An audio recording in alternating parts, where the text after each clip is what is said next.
Welcome back to my channel. Today we're going to be making this reduced sized Fun Bobby backpack. I made this one out of leather exterior and waterproof canvas on the interior. I printed the pattern at 85% and then I also reduced the width of the bag by 1.5 inches. So as you can see, it's pretty small compared to the original, which is here. So if you follow along with this tutorial, you're not going to get the full size bag, but this reduced size bag. So check out the video. I tell you what I changed and how I printed it once I start going, and I'll explain which pattern pieces I also adjusted.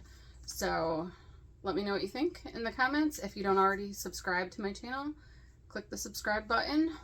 Thanks for being here. Okay, so today I'm going to be making a modified Fun Bobby backpack. I printed the pattern at 85%, which I'll pop up on the screen so that you can see the settings. You always want to print your pattern using Adobe Acrobat Reader, and then you'll put 85% in the custom size field. Okay, so after that, I decided that I still wanted the pattern to be more narrow than what it was just printing at 85%, so that now it's going to be, like, this is the whole width of the bag right now. The pattern, or this piece, is like 9.25 inches wide, I think. So what I did was each of the pieces that are cut on the fold, I cut 3/4 of an inch off of the fold edge of the bottom panel, the front bottom main, the bottom panel stabilizer, the back bottom main, and this main pattern piece. And then what else did I change? The handle overlay you're going to cut to the width of the bag. I'm going to be using webbing for this, and I'm using waterproof canvas for the lining, and I'm using leather for the exterior. So hopefully, I don't know what this machine can handle yet, so this is my new machine. This is a Juki DU1181N, and this is also like a different camera setup. So let me know what you think of that, because I know some people complained about the angle that my other videos were at. So what else did I change? I'm not going to put an interior slip pocket in this. I don't think. I might change my mind on that. Or no, you know, actually I think I cut pieces, so I am.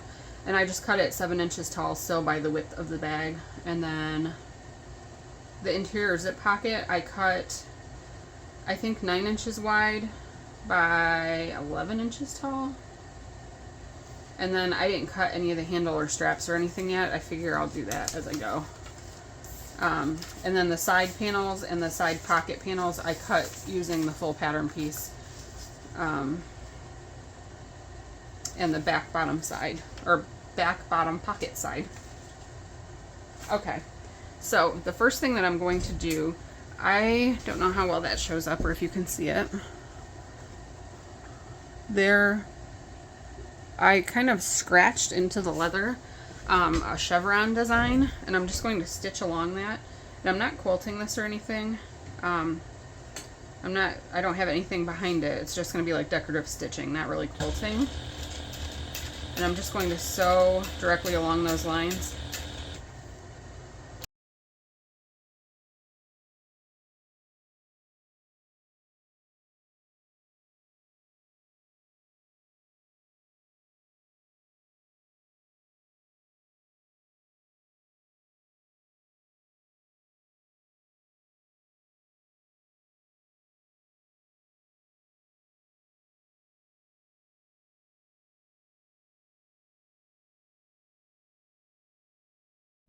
My whole chevron design is sewn into that. There's the back side. So now we'll go ahead and get started with the assembly. I'm not going to do the chevron design on any other parts, like just on that one part. So I'm just going to follow along the same order that the pattern goes. I actually did not prepare my zippers ahead of time. Okay, so I get the zipper tape from mormino.com. She when she has zippers, she always does these like 3 colors per bundle, and I don't know how many yards it is, 3 or 5 yards. And like the price is decent, and then I don't have to think about what colors do I need, because I always struggle with that, and I will literally always just buy black or something. So I have like a huge assortment of colors of zippers just because of the way she does her sales. So when I cut my zippers, I like to singe the ends with a lighter. Be careful doing this. If you burn yourself, I'm not responsible.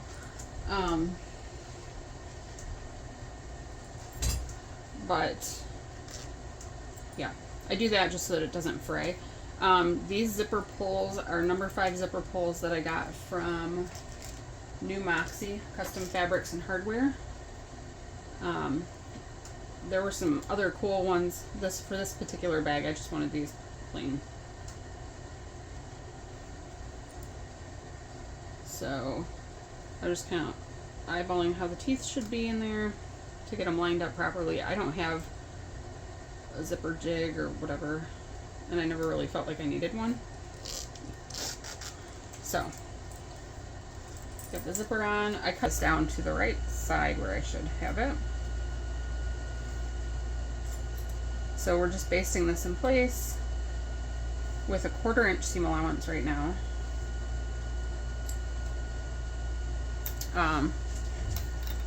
Again, these are my glitter clips from mormino.com. They have a rainbow metal glitter inside. I haven't had any issues with mine. I haven't broken any yet.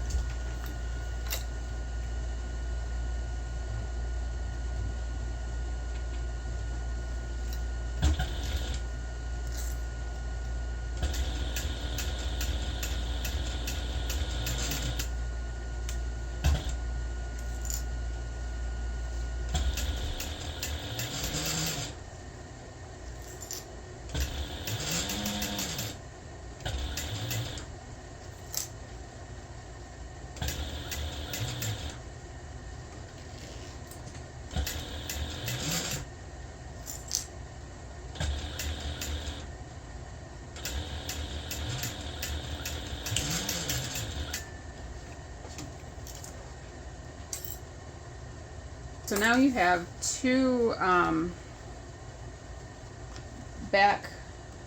what is this called? Back bottom main. Lining back bottom mains. So we want the one that's the same size as the exterior. And you're just going to go ahead and clip along that same side so that the zipper is sandwiched in between.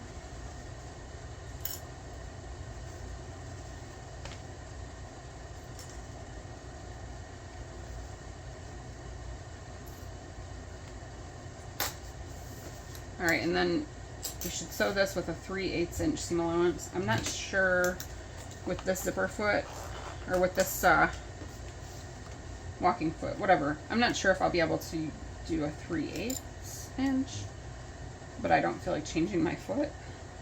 So I'm just going to do whatever I can. And I don't think it'll make a big deal, or be a big deal.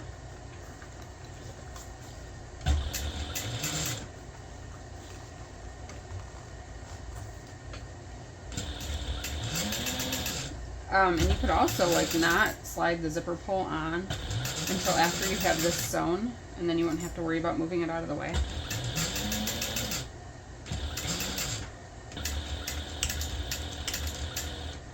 And with this being leather, I'm just sewing the whole time with a stitch length of 5, just because you don't want to like perforate the leather a lot, or it can cause it to tear. Okay, now we want to fold the lining back bottom main and exterior away from the zipper and wrong sides together. I'm going to kind of finger press this. So I cannot really do much ironing at all, but that's okay. I think mostly the waterproof canvas will kind of crease, and then the leather I'll just have to like hold it while I sew. You can also throw some clips on there to help keep it creased where you need it to be. And then you want to top stitch this using an 1/8 of an inch seam allowance. I think I'm going to use like 1/4 of an inch. I'm not sure what I want to do here. We'll just go with it, go for it.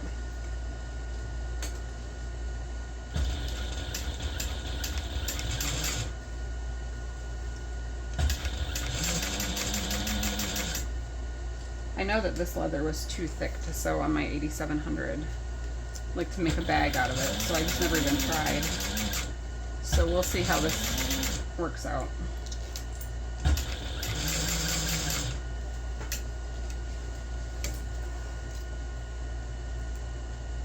Hopefully I don't regret this decision when I get done.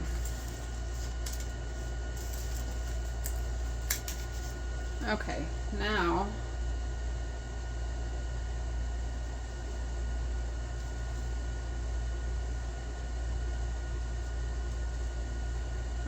we're going to place this back bottom pocket side, right side down. I was just thinking, I have not made a fun bobby since the pattern was released. It's not my favorite bag to sew, and I don't personally carry like backpack style bags. I know that they're popular and a lot of people do, but I don't. So I don't know. Maybe I'll use this one. I probably won't. And I was kind of thinking that if I don't want to use it, that I might do like a little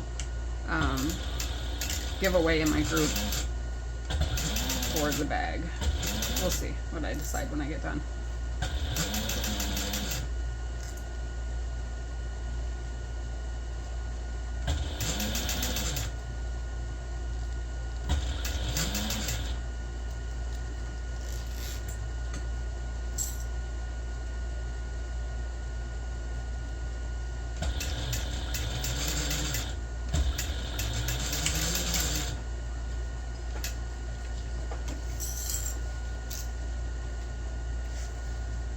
Okay, and now you have the wider back, whatever it's called, lining, back, bottom, main.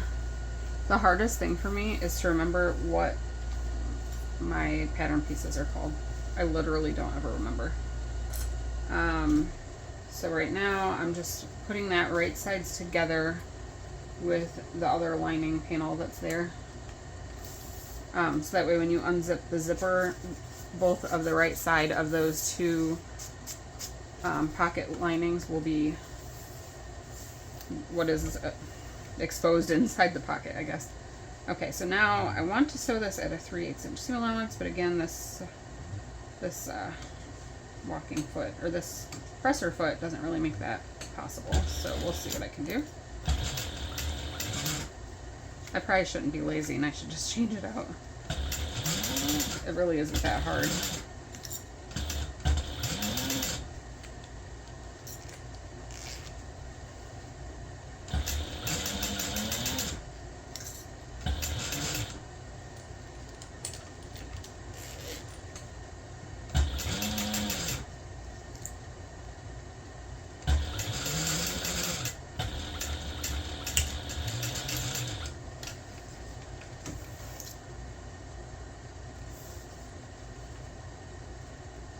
Okay, and now we're going to leave that pocket lining panel the way that it is, but fold back the back bottom pocket side, and we're going to top stitch using an 1/8 of an inch seam allowance.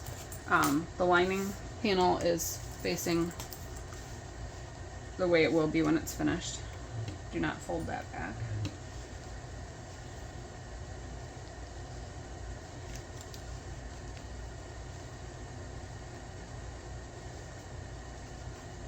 I'm just kind of finger pressing as best I can, and then I'll try, like, I'm not used to, I guess, on this machine where I would normally line things up yet.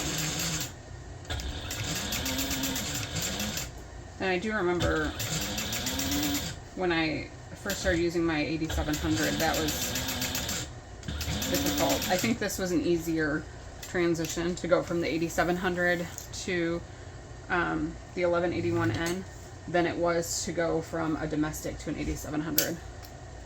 Like, that was a little bit, like, I don't know, shock, like that it goes so fast, and like, I don't know, it seemed hard to control at first or something until I got used to it. Alright, so now we want to baste all of this together. So I'm just using a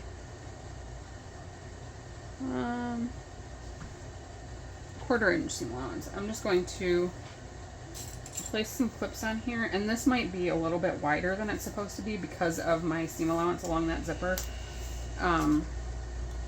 So I'll just check when I go to sew it to the top main.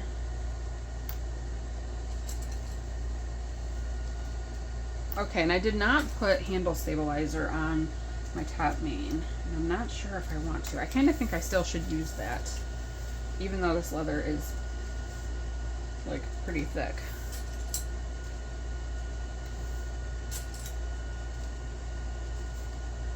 Alright, so I'm just going to, using a 1/4 inch seam allowance, I'm going to sew all the way around this to baste the layers together.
Alright, like, okay, I'm feeling this bag already, so I thought I wasn't going to like it.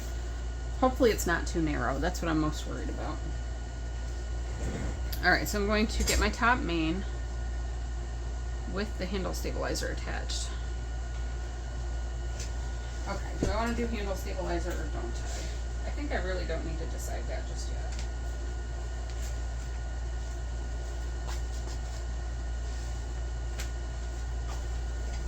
I think I'll decide about my handle stabilizer in a little bit. So let me first see. Nope, I think this will be fine. I wasn't sure if it would be, if the bottom would be wider, but it's not. So.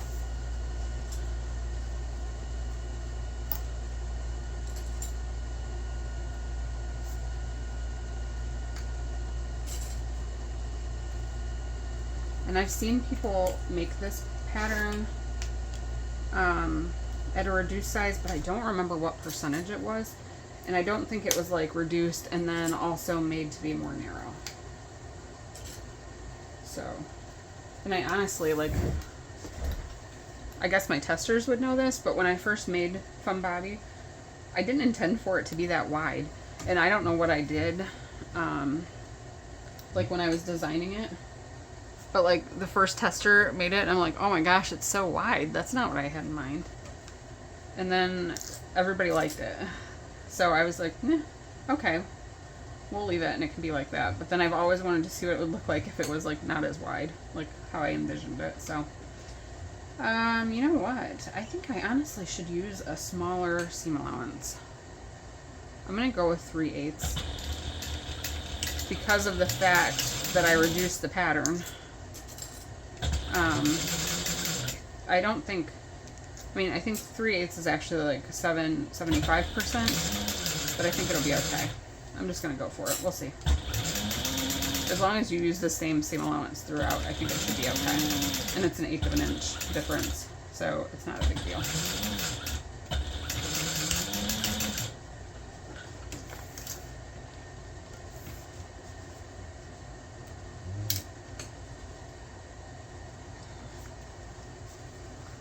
Flip this up and top stitch through the top main with the seam allowance pressed up toward the top main.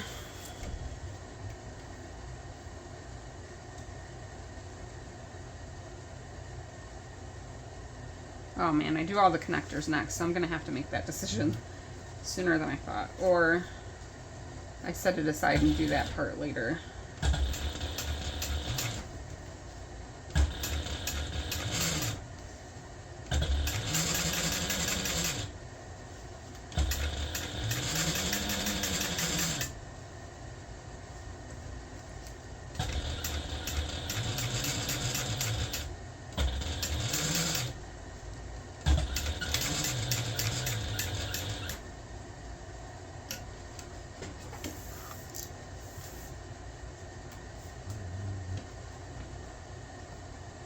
You know what, I think I will still use the stabilizer behind this.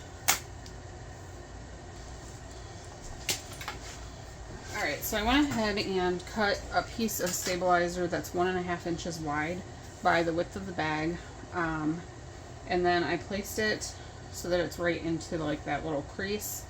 Let me see, how far is that from the top?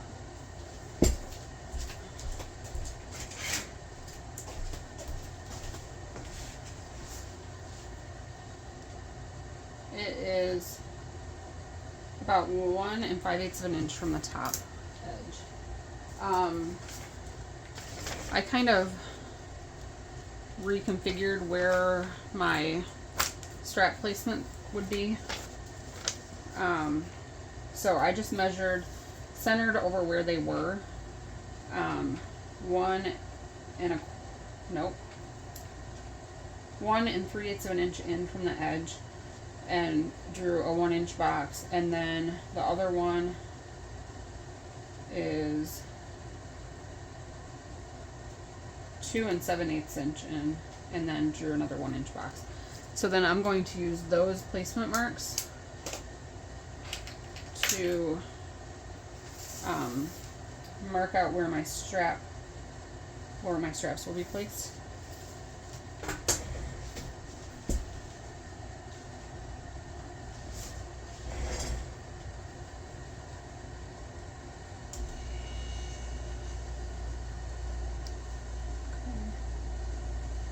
So 2 of them are for the actual straps, and 2 of them are for like the handle.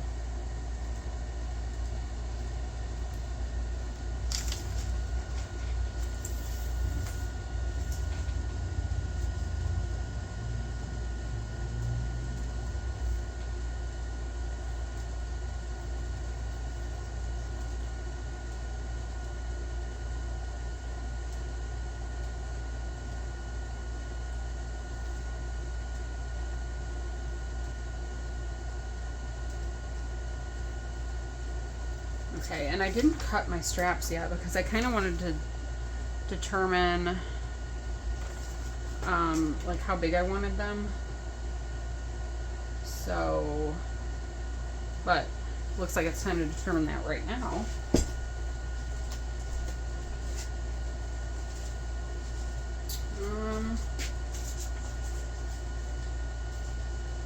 Let's see.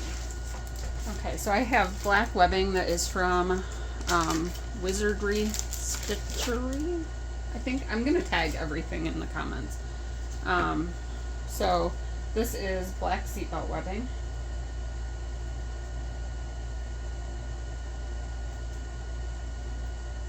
Which I posted in my Facebook group asking where people like to buy their webbing from because I was out of black.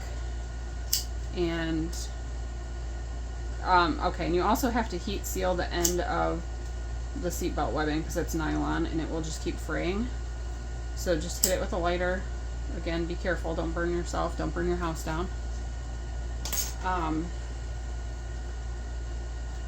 Yeah, but a lot of people recommended Wizardry. So let's see, for the strap connectors, I have here to cut them 2 inches by 8 inches. I cut them at like 6 inches. And then I can always adjust it from there.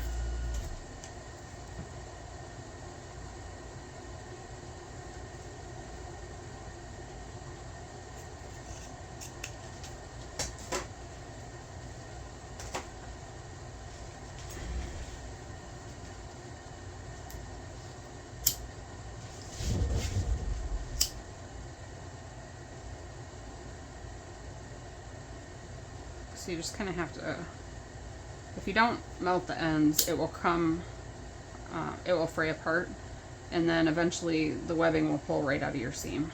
So make sure that you heat seal it. I think you can also use like fray check or something similar, or some type of glue. I think there's like actual like hot knives or hot cutting things that people use that melt it, so that could all be safer than actual fire. But I'm trying to decide. So the way these go on is they're basted like this, and I don't need that much. I want it to just stick out of the seam allowance. So let me just go ahead and kind of base this closed, or base this together, and then I'll decide how I want to place it.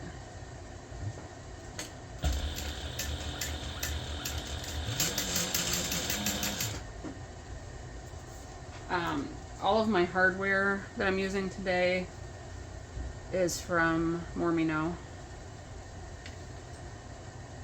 And then, like I said, the zipper pulls are from New Moxie. Most of my supplies usually come from More Me Know. They have super fast shipping, and I feel like their prices, like their regular price, is good. So I believe I've heard Lauren say before that they do that on purpose, so that their prices are always good. You don't have to wait for a sale or feel like you need to jump on a sale.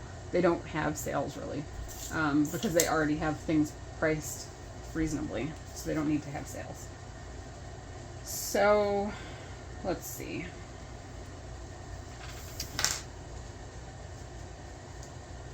Get my ruler. I'm gonna measure like 1 inch. What does the directions say? Using the strap connector placement lines. I'm gonna go with 1 inch. So I'm gonna measure 1 inch up from the bottom and make a mark on the side. I'll do that on both sides. And this is within the seam allowance, so it doesn't matter that I'm using like regular pen. And then I want to make sure that this is out of my seam allowance. And I want to add an angle. Just gonna go for it. Hopefully I eyeball it correctly. So my seam allowance will be about 3/8. Let me make sure. Okay, I think right there, I think that should be decent. I really hope this video doesn't come out to be just staring at the top of my head the whole time. I'm kind of worried about that.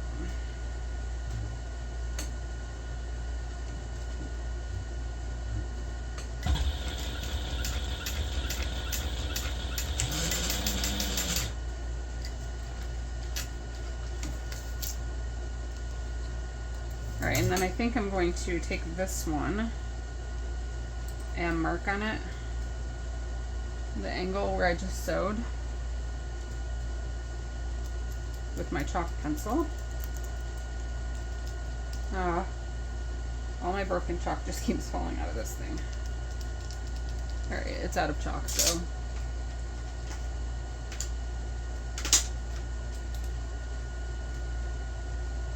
alright, I'm just going to kind of mark a line that I won't be able to see. Okay, and that was my stitching line, so that was silly.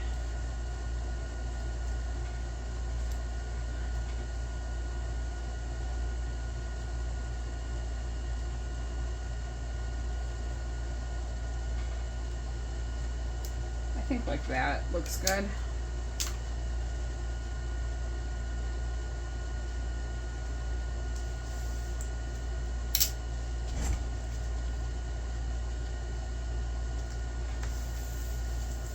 And that was silly too, because now I have to reline it back up.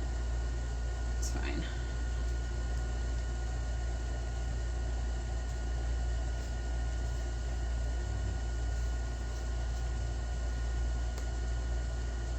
get tired of pinning and clipping? Like the one year, I think like I made it my goal, I was gonna pin less or use less clips, and then I didn't because I like everything to be perfect, but sometimes I just get tired of pinning so much. Alright, and when you cut the seam allowance here, after you're done, if you trim the seam allowances down, you'll want to be careful to not trim the ends of that webbing, because then it's going to fray again. So right now I have to trim it because I just left all of this. I don't want all of that. So I'm going to trim it and then use my lighter again to heat seal it. And I'll leave it just a touch longer than it needs to be.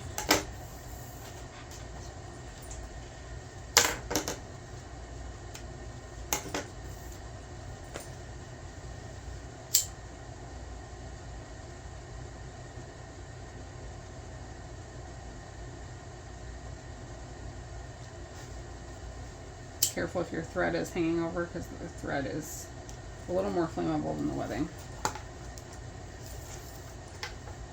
I get my thread from Saya Swag Bags, and it is Tech 70 bonded polyester. Tech 70 bonded polyester thread.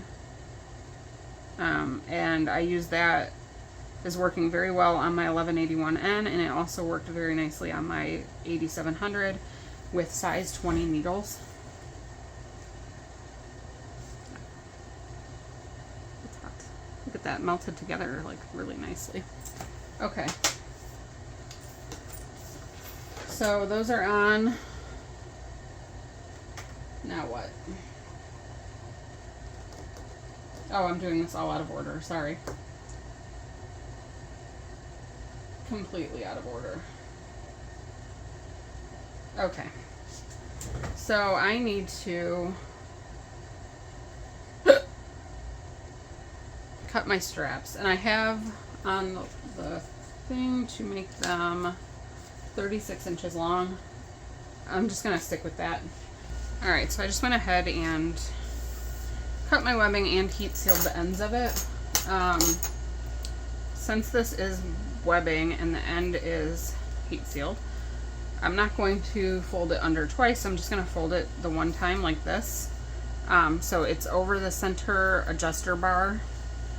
And then I'm just going to sew a couple lines across it. And you can actually sew like a box. I think I might do that. So starting here, closer to the hardware, to the other edge, and then turn, and my hardware is in the way. So I'm about a quarter or an eighth of an inch away from the edge.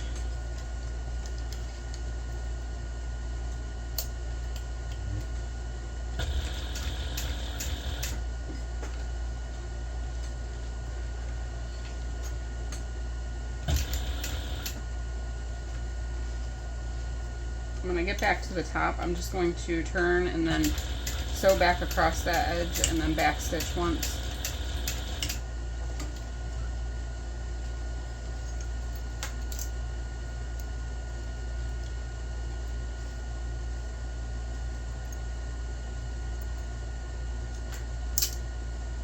Okay, and I want to repeat that on the other. Oop.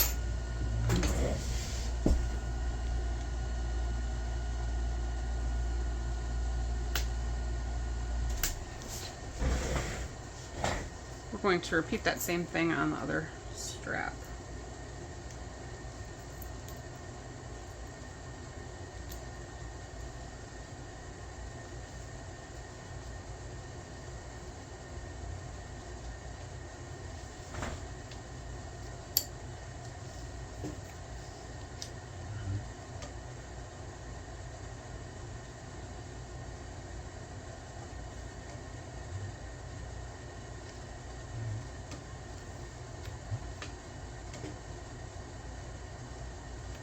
Trying to make them a little bit even, and not measuring things doesn't help with that.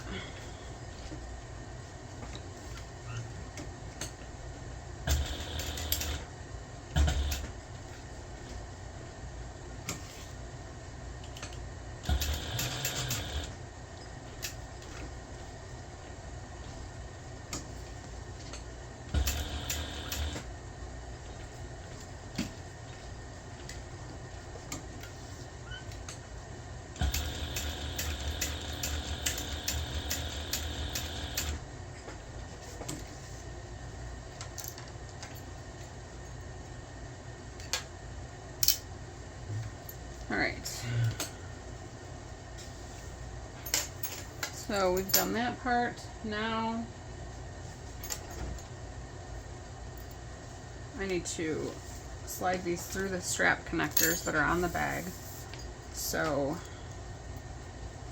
let me visualize this, since I should not have, with the wrong side up, so the side where the raw edge of that webbing is, I'm going to slide the bottom end through the D-ring and then slide it up over the center bar again, like that. Okay, and then we'll do the same thing with the other one. So we've got the wrong side up, and then that way, when it's done, that wrong side is enclosed here. You only see the stitching on the back. So slide this through the D-ring, and then up over the center bar and back down.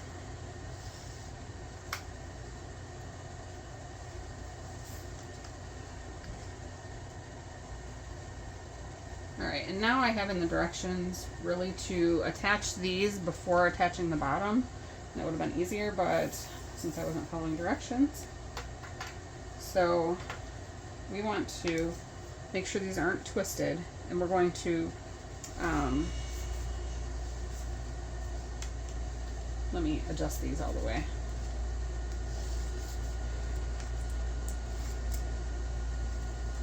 We want to place them like this. So I'm going to get some tape. This is 1/4 inch wide double-sided tape from Wawak. Somebody told me once how to say it and I don't remember.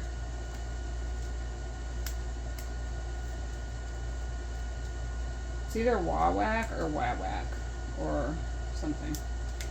Maybe it's something altogether different. I don't know. Alright, so I want to place this directly in that box that I drew. Like that. So make sure it's not twisted, and it's coming up from the top and around like that.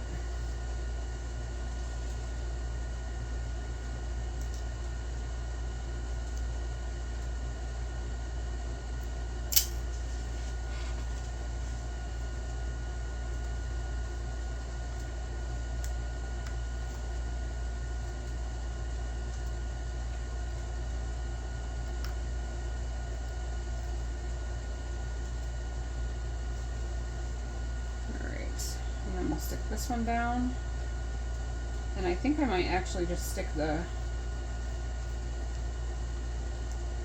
handle in place right now too.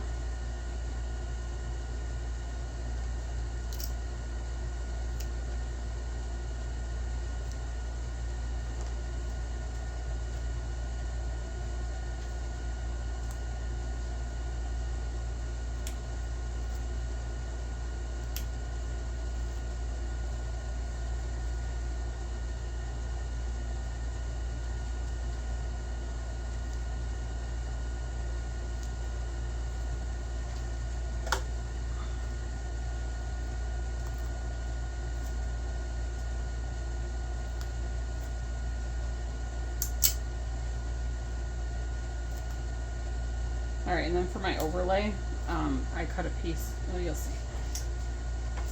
Okay, I cut my handle a little bit smaller, so let me see if I like it.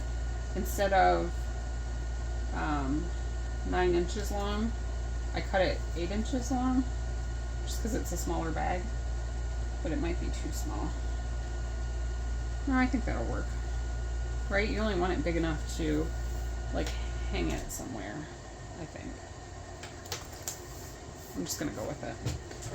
Alright, so what I've done in the past, I think on this step, not for all of them, other backpacks though,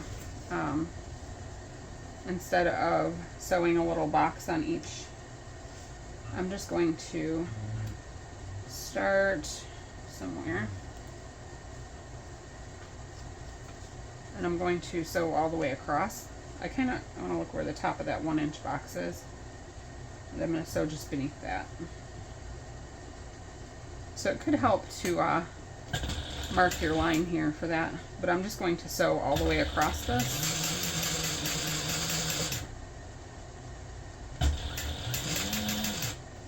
And this part is going to be covered up, so it doesn't really matter.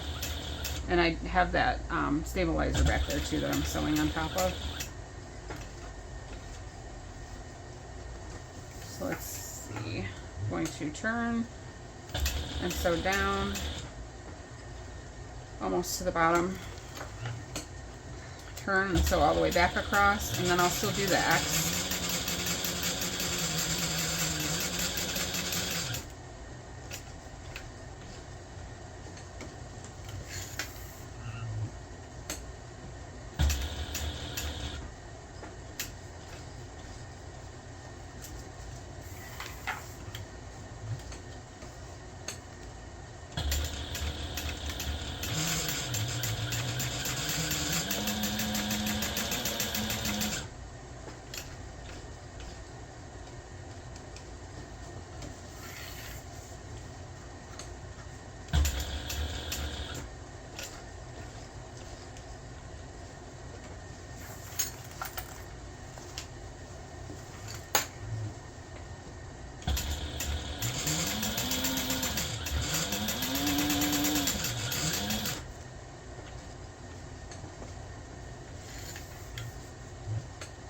And then I'm just going to, oh no, do you know what I just did?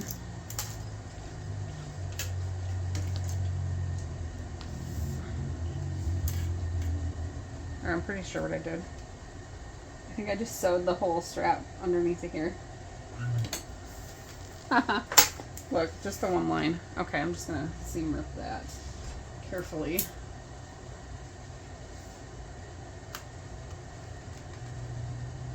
It'll be fine.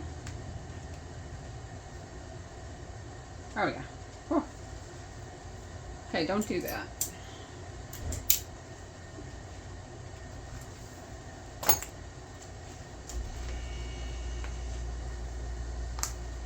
Alright, so what part did I just... I'm just going to kind of sew back over the part where I just seam ripped to reinforce that.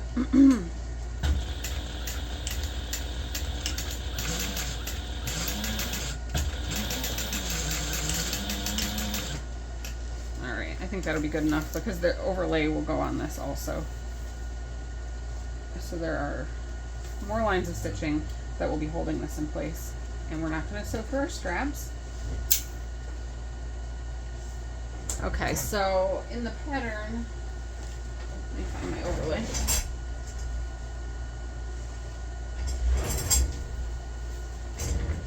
In the pattern, you are measuring 2 inches down from the top of the bag to place this. We don't want to measure 2 whole inches down because this bag is smaller, but I kind of want it to just line up with the stuff that I put back there. Stabilizer.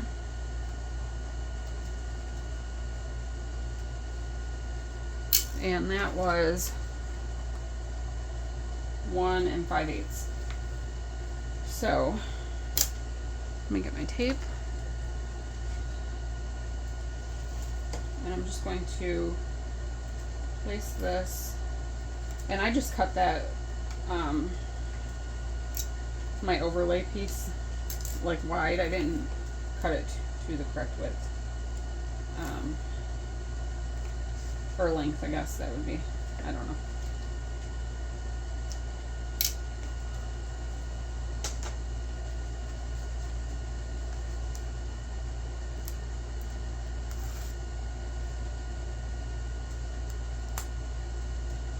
I have some fun new vinyls that I got from Bodio that I wanted to try also, that I think would be cute on this, but I haven't sewn a lot of vinyl apothecaries yet, so I think I might do that. Let's see. This should be 1 5/8. So if you're making one of these at the same measurements as me, this will be 1 5/8 inches, 1 5/8 of an inch down from the top. The handle is a little bit small. I think it'll be fine, but like I'm thinking like a hook in a public bathroom, that's plenty fine for that. If you want to use it to hang on to, you might want to cut it bigger. I'm just going to trim that off after I sew it on.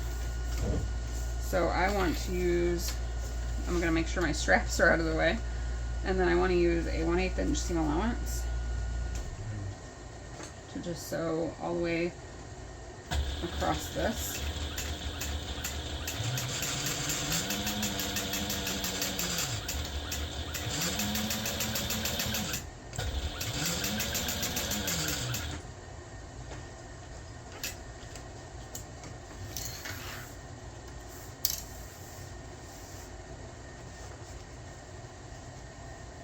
Definitely gonna have to check out those the smooth foot or whatever. I do think the lines kind of go away though after it sits for a little bit. I don't remember what they called it. I bought my machine from Sewing Gold, and I emailed ahead of time to ask like which feet did they recommend I get, or that do most bag makers get, and they recommended the smooth foot or something like that. But he said they were out of stock, so I did not get one of those,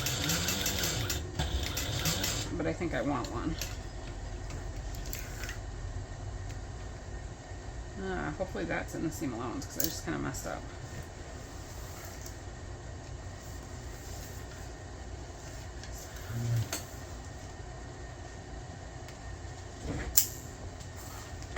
I think that'll be fine. Alright, I'm going to trim this to be even with the side.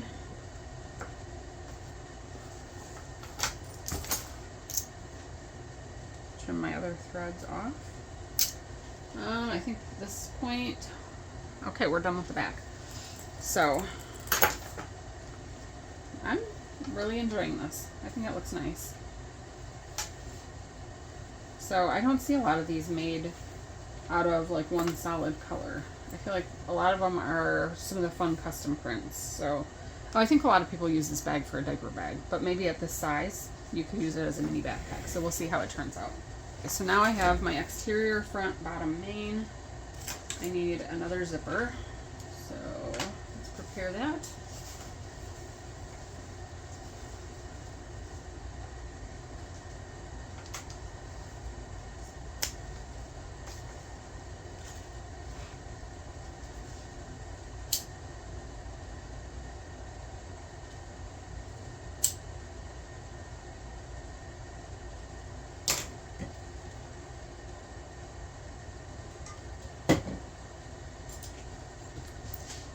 Go ahead and slide on the zipper pull. Sorry for that humming sound, it's my air conditioner. Definitely gets hot in here in the summer, so and this room is not tied into the central air in my house, so I have a window air conditioner. It's kind of noisy. Alright, so I want to make sure that my zipper is closing to the left, and I'm going to place it right side down on top of the exterior, front, bottom, main. Flip it in place.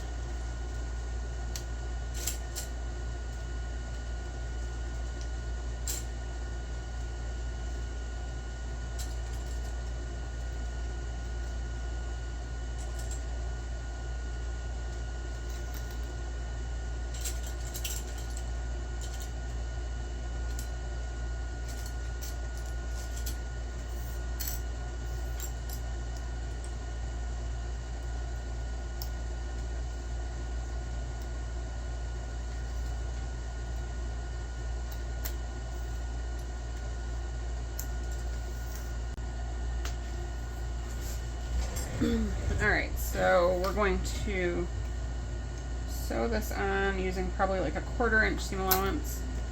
Maybe I should actually switch my foot out. I'm not going to. And I'm going to do the zipper pocket a little differently too. A lot of people sew it this way. In the pattern, the way I have it written, you like make the zipper kind of stand up, but a lot of people leave it laying flat, and I think that's what I'm going to do.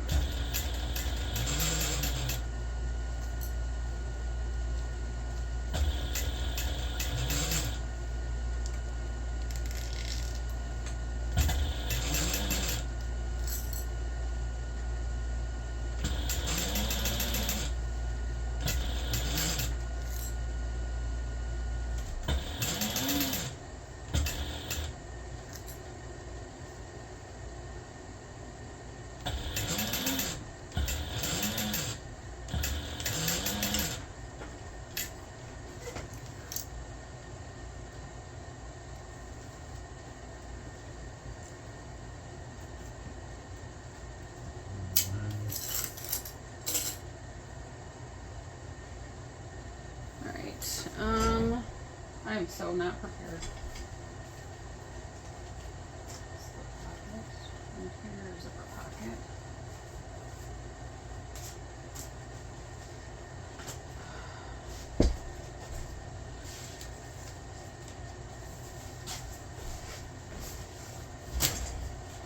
Okay, I just have like all of my pieces just laying everywhere.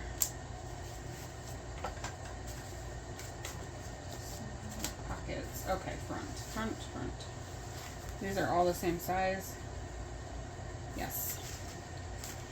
Okay, so I'm going to place one of these, and I marked on it that it was front. There's so many squares in this pattern that you can get confused easily. So if you remember to look at it, it's helpful to have it marked what is the front and which side is the top. Whether you're doing this reduced size or the full size, there's just so many rectangles, so. Alright, so now I would like to sew this on using whatever size seam allowance I'm using, since I'm not changing out my foot. So I just kind of sew as close as I can to the zipper.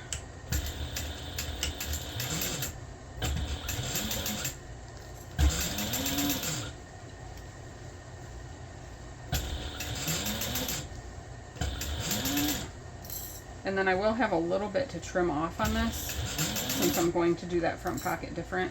And I'll show you when we get to that part.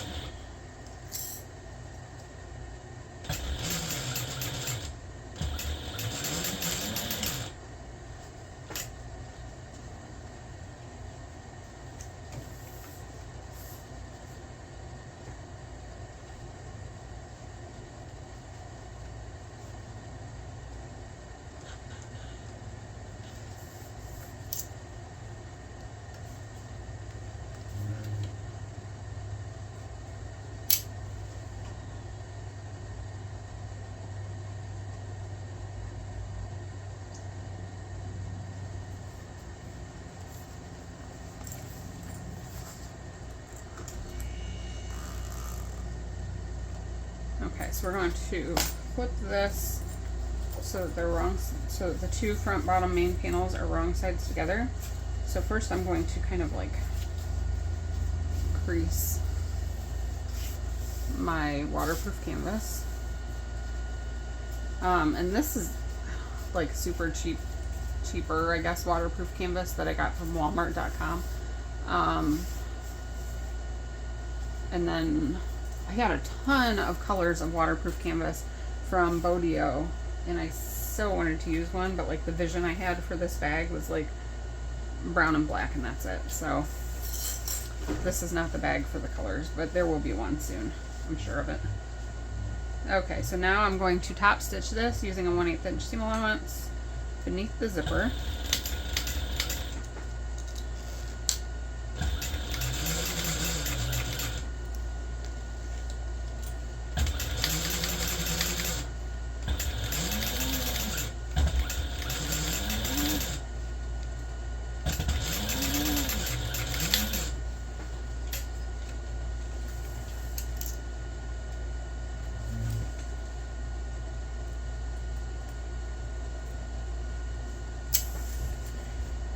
Okay, and now I want to place the exterior top piece right sides down on the raw edge of the zipper, or the unsewn edge, I guess.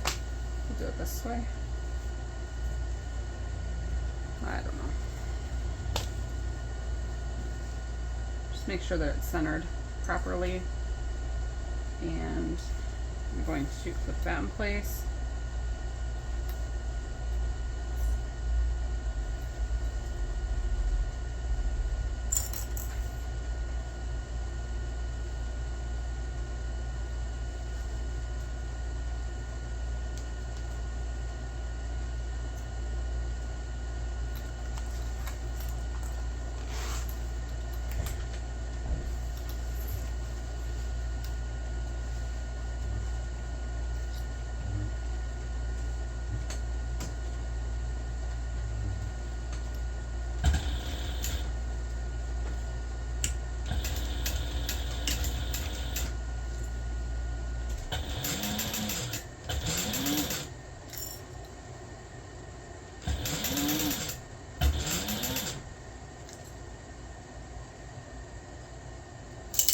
Ooh.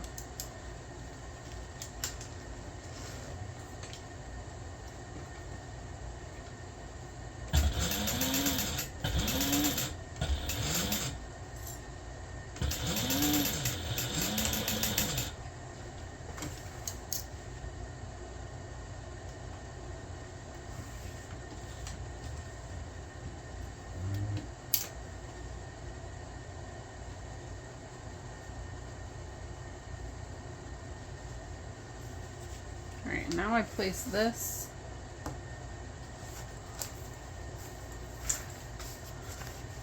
right side together with the other lining bottom main.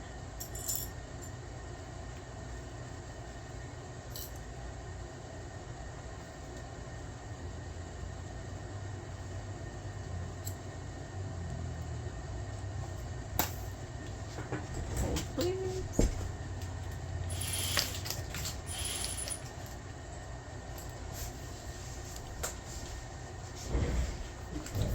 Alright, so we're going to sew this using whatever seam allowance as close as I can get to the zipper. I would still use a 3/8 inch seam allowance here if I could.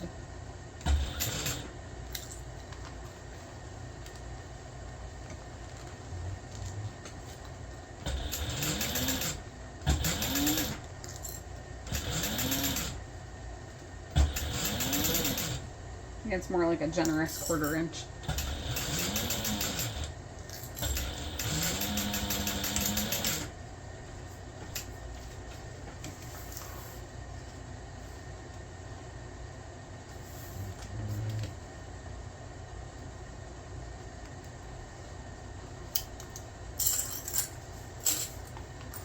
Alright, and now I think I want to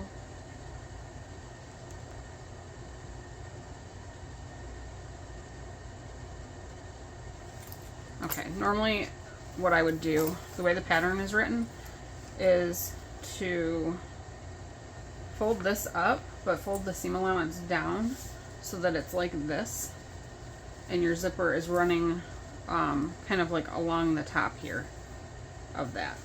That's how the pattern's written. That's not what I'm going to do this time.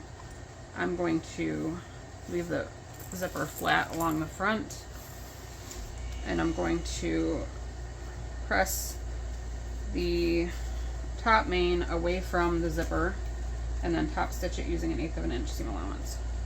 So this is different than the pattern is written, but a lot of people do it this way, and I don't know if my directions are weird or if they just prefer it this way.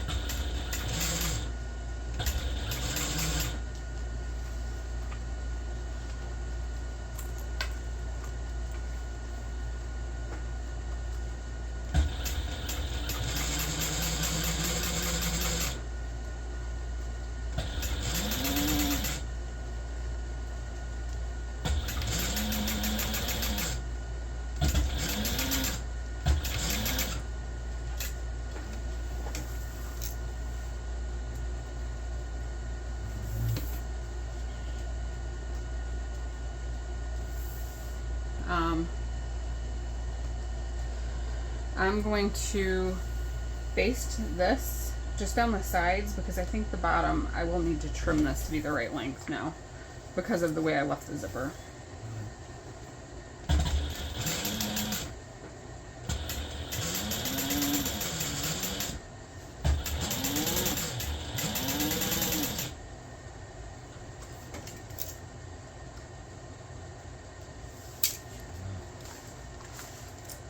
Now I'm impressed after using my 8700 for the last few years. The bobbins on this machine are a lot bigger and they like hold a lot of thread. And that's exciting by itself. If nothing else about this machine is good. I'm excited about the bobbins holding so much. Because this was already not a full bobbin. And I made 2 more thinking this would take 3 bobbins, but I don't think it's going to. Okay, so I want to see how long this should be.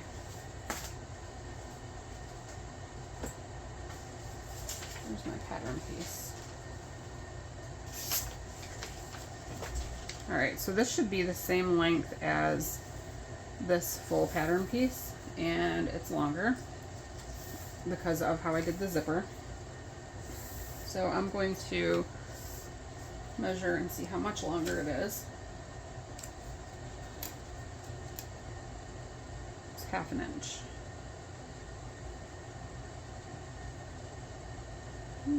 About 1/2 inch. Yes, I'm just going to trim 1/2 inch off of this. I'm going to use my rotary cutter. Okay.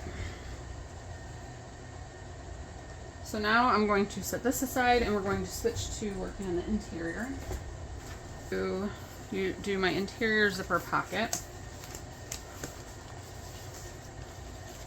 So we have 1 lining main.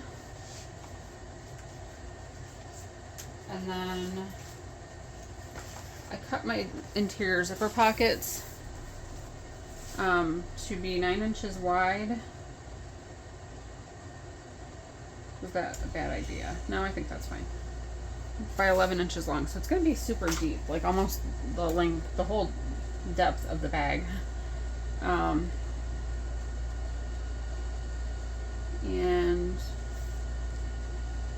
let me see. I want this to be 1 inch down from the top. And then let me find my zipper rulers. Okay, so these are like my favorite rulers ever from mormino.com. And I have a 7 inch and a 10 inch, so I can just place this on here. The whole ruler is 9 inches wide. So I just place it on here, lined up perfectly with the top and sides of my interior zipper pocket. And then I can use whatever pen. Hopefully I can see this since it's black. I'm black, but my chalk pencil ran out or broke or whatever it did, so.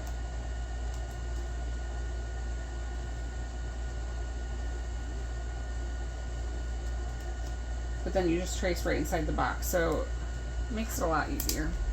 Less measuring. And I tend to make the zipper pockets in my patterns all be either 7 inch boxes or 10 inch boxes now, because those are the rulers that I have. I think those are the only sizes she carries. Okay, so we're going to sew directly along that box, and I'm actually going to decrease my stitch length for this. I've been using 5 the whole time, but I'm going to decrease it to like 3.5.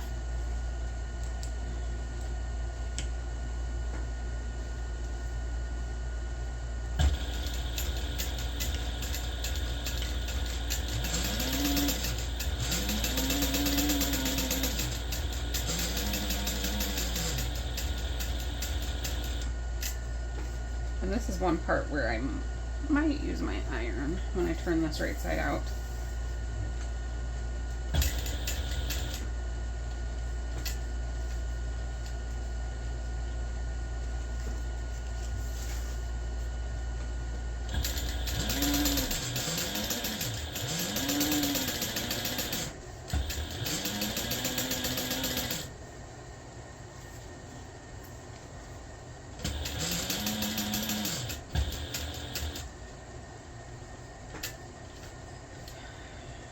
I have to decide if I'm going to use binding in this or not.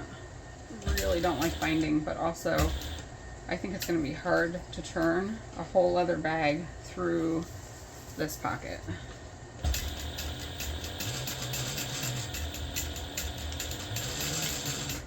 So I'm not sure what I should do.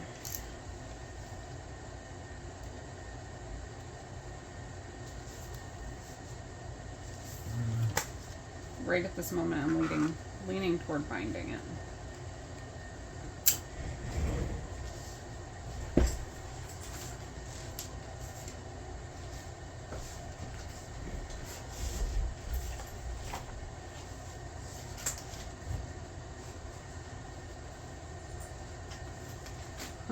How do I lose my scissors every time I turn around?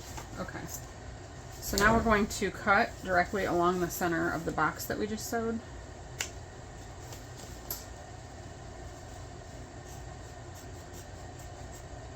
And I don't know if I mentioned that these were right sides together. The lining main and the interior zipper pocket are right sides together.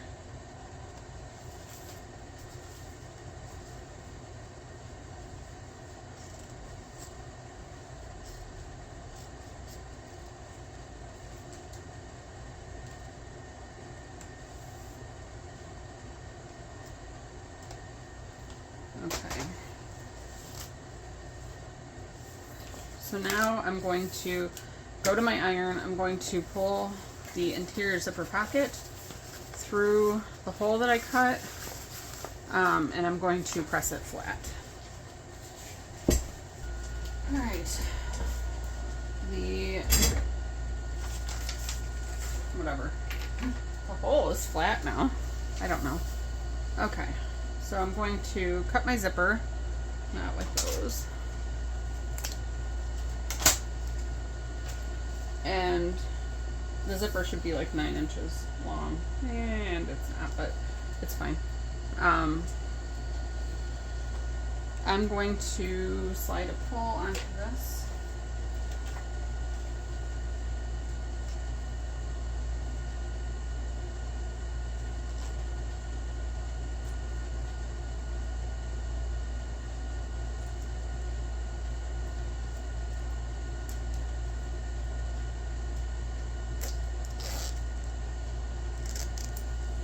And I got new double-sided tape from Wizardry. I think it's called Wizardry Stickery or something like that. And this is only 1/8 of an inch wide. And when I saw it, I thought, well, that will be perfect for zippers. Because every now and then, some of the sticky is showing. Because 1/4 inch is like just, could be like a little bit too wide. I've cut it in half, like the 1/4 inch before, but that's such a pain. So like for a few dollars, whatever, to grab a roll of something that's only 1/8 of an inch wide is perfect. I haven't used it yet, so we'll see how it holds. And then I think, I mean, if it holds up good, then I'll probably, when I buy more, I'll get it from them. Because I really prefer to support all of our small businesses in the sewing community. I want to make sure that my zipper closes to the left, so I'll make sure that I place it that way. I'm only going to peel off the paper on one side at a time. And I did notice that they had 2 kinds of the tape. There was permanent and wash away, and I got the permanent version type.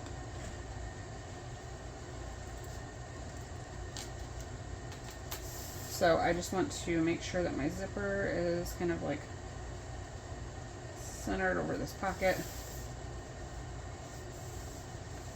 And it's probably not lined up. So I'll check it from the other side. And it's not. So you want to make sure that it's straight. And this is why I only take off the paper on one side at a time.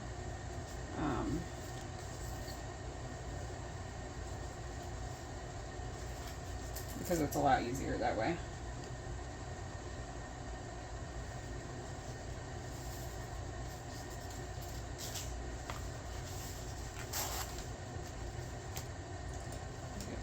hole out of the way.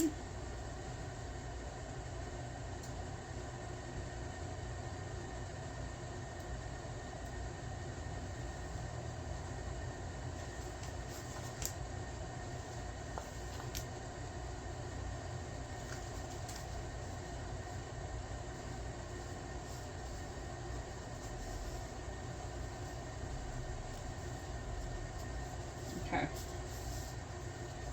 So our zipper is in place. This tape seems good. It's holding up. Nothing's coming apart, so. And the name is fun, right? Wizardry Stickery, I think it was. Oh, I want to increase my stitch length back to 5.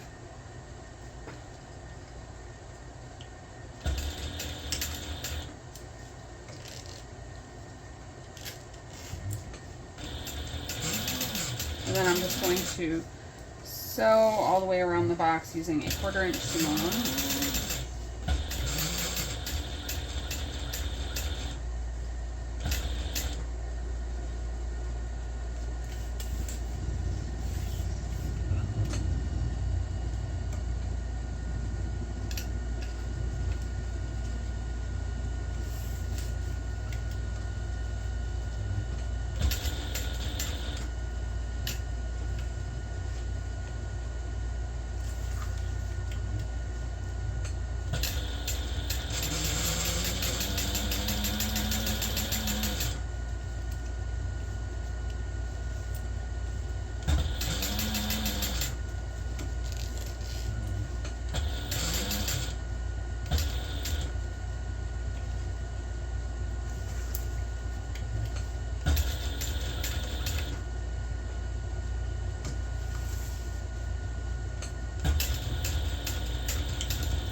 Alright, so as I was sewing this, I was just thinking how much I like the zipper pull.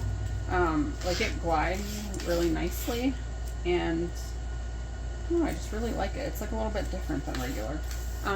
So when you order from this new Moxie company, look how they send their stuff. Like I got this whole tin full of hardware. There's like a handful of stickers in here.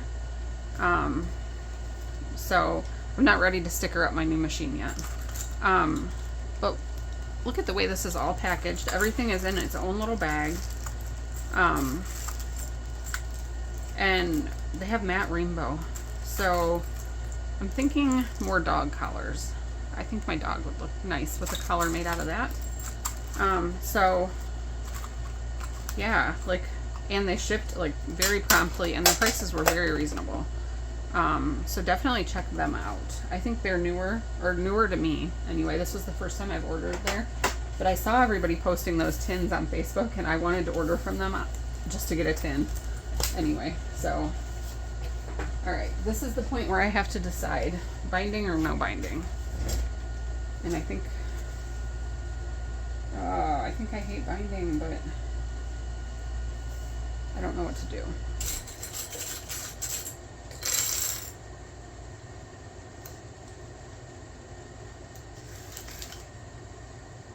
I think I need to bind it.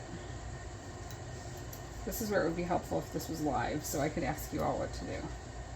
I mean, and I can try the way that everybody does binding with waterproof canvas now. I haven't done that yet. I really hate binding. I love a bag that has binding. I don't like being the person to put it on. I think we're going to do it though, because I think it's needed for this. I don't think that I can turn that thick leather out through this hole. So I'm just going to sew all the way around this. So this really could have been one long piece folded up at the bottom, since I'm just going to sew the whole thing closed anyway, but I wasn't sure what I wanted to do, so. Alright, so I'm going to sew this using a 1/2 inch seam allowance and then trim it so that nothing is in the main seam allowance. You don't want to catch your pocket in the seam allowance.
So I'm going to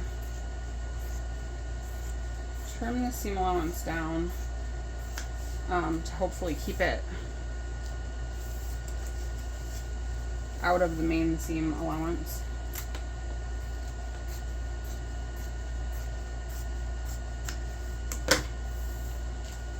Because I think I'm like kind of pushing it here.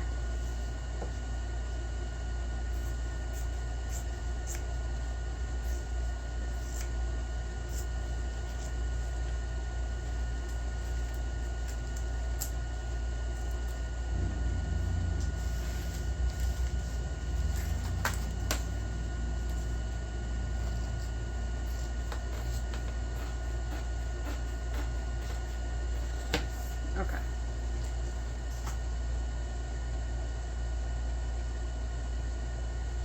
So I'm going to skip marking the curve part just because of how I'm putting this together, and I don't know, just because I am. Let's do the lining slip pocket,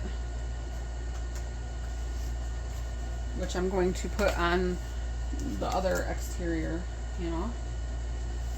Okay, so I'm going to place these two.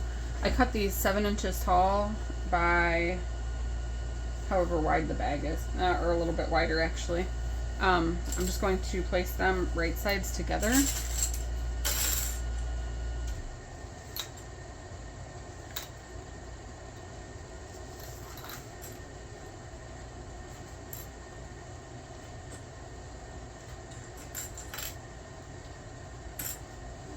All right, and I'm going to sew down each side using a 1/2 inch seam allowance.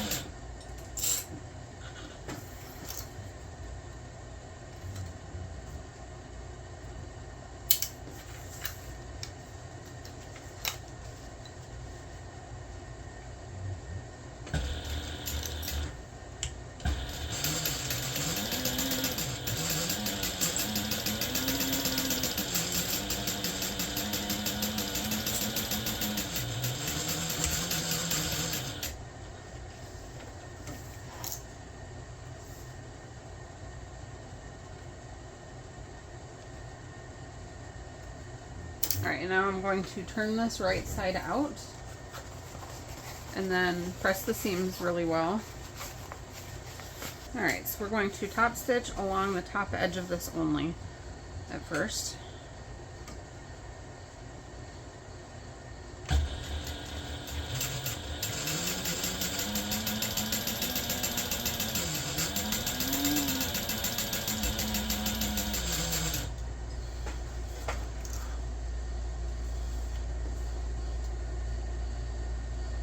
Did you see recently Lauren Mormino released like pink cheetah print snips, and I have these, so I feel like I probably don't need the other ones, but I kind of feel like I need them. So I should buy those, right? I think so. I mean, I probably need to order something anyway. Like pink glitter clips, because I don't have the pink ones. Alright, so now in the pattern as it's written, I placed this pocket 3 inches up from the bottom. Let me see. This looks like a good placement, so let me see where this is. 2 3/4. Doesn't matter where you put it, just kind of make sure it's straight. So we're just gonna go with it. And I'm just going to sew along the bottom to stitch that in place. And I think I just moved it.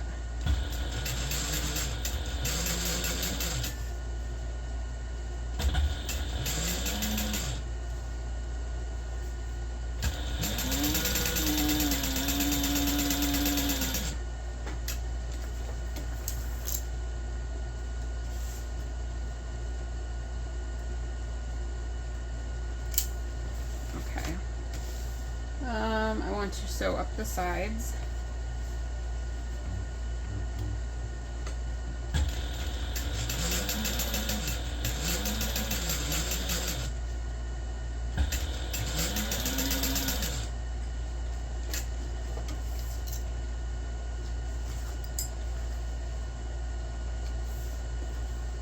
And I'll have to trim that because I didn't cut it the right width. I just cut it wider. It might be easier to base this on from the back so I can see where the edge of my lining main is.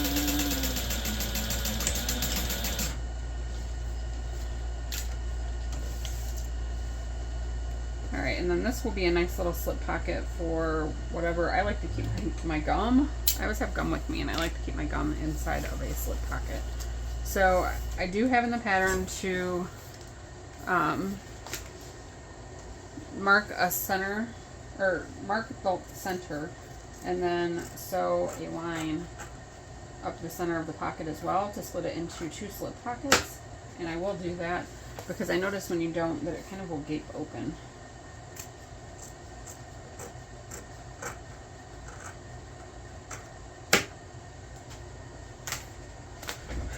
So should be able to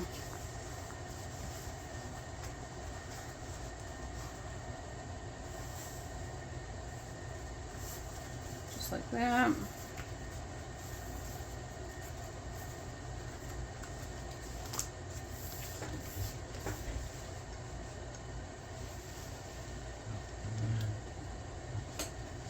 You could also mark it with like a chalk pencil or some other erasable marking tool.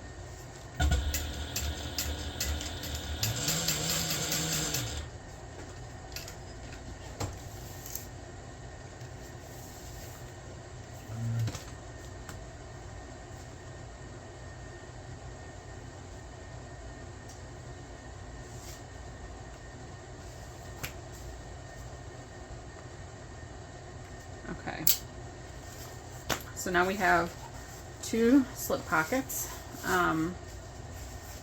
Gum phone will slide into there, I'm sure, if you don't put your phone into one of the exterior pockets.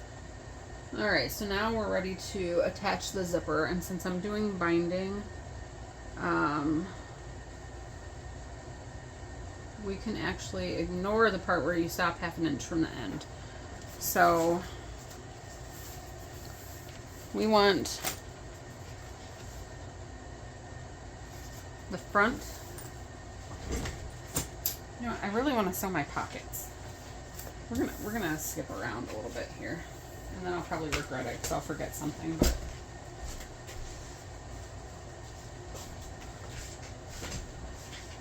I just want to make the pockets and kind of get the side panels together. So I'm going to place the exterior and the lining pockets right sides together.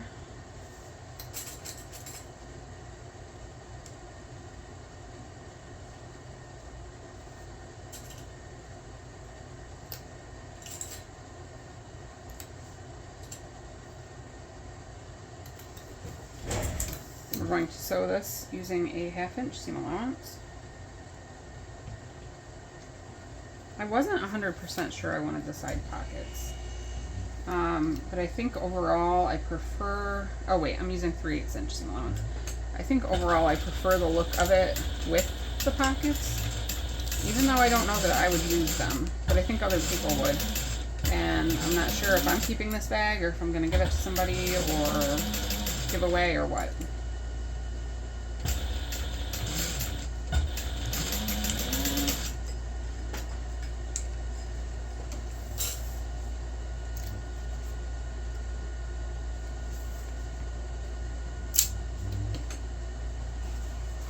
So when I posted in my group that I wanted to make a video using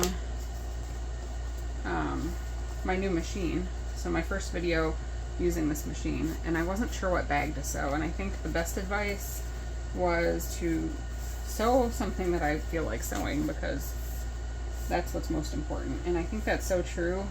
To be creative, you need to sew something that like speaks to you, because I feel like it's hard for me if it's not really what I want to do. Can't find my turning stick. I want to kind of press that seam allowance out nicely. So I'm just going to top stitch this using an 1/8 of an inch seam allowance.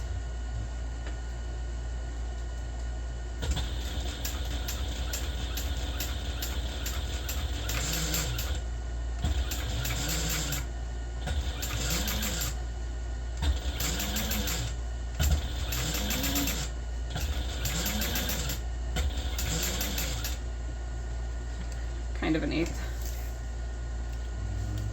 Part of it was an 1/8, I think, somewhere in there. Alright, and then I'm actually just going to baste the rest of this together as well using a 1/4 inch seam allowance.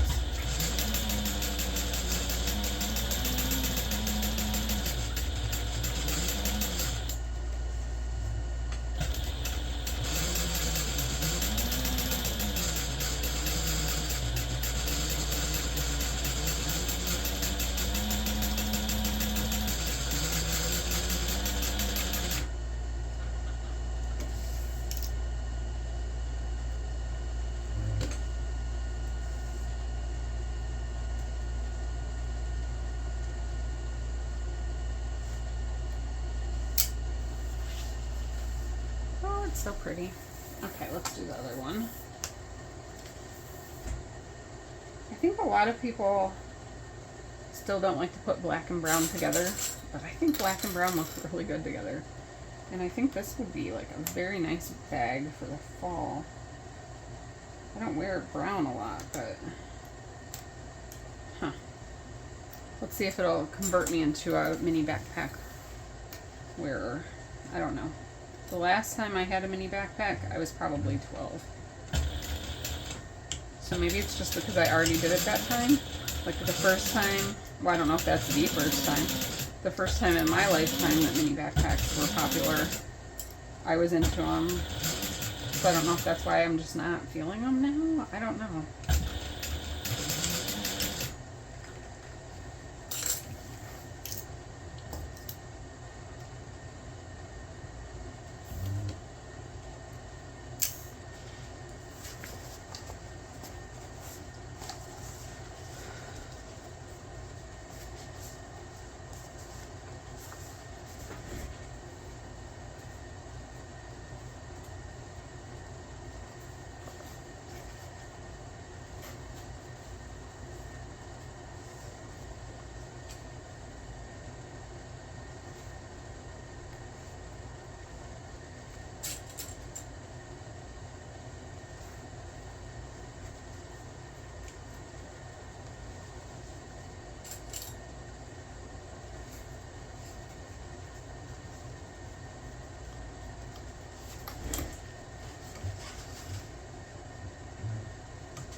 based around these.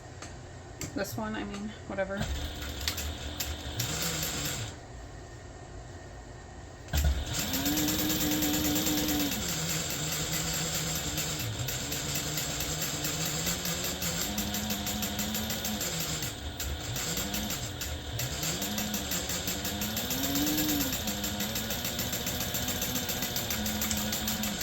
I probably should have clipped those, but I find the walking foot makes a huge difference with evenly feeding the materials through, that things aren't shifting like they would on my other machine. So I'm definitely enjoying that. I think I can't sew the pockets on until, oh, excuse me.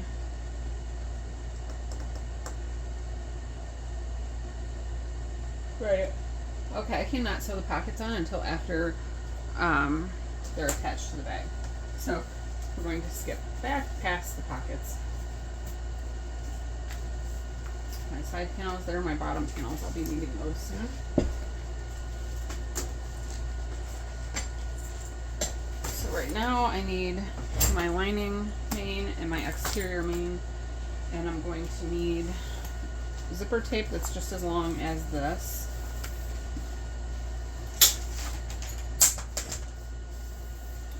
So as long as this top edge. I lost my scissors again. And I'm going to press my zipper tape because it is a little bit like not straight. Alright, so for this bag we want a double pull zipper. So I'm just going to put 2 zipper pulls on.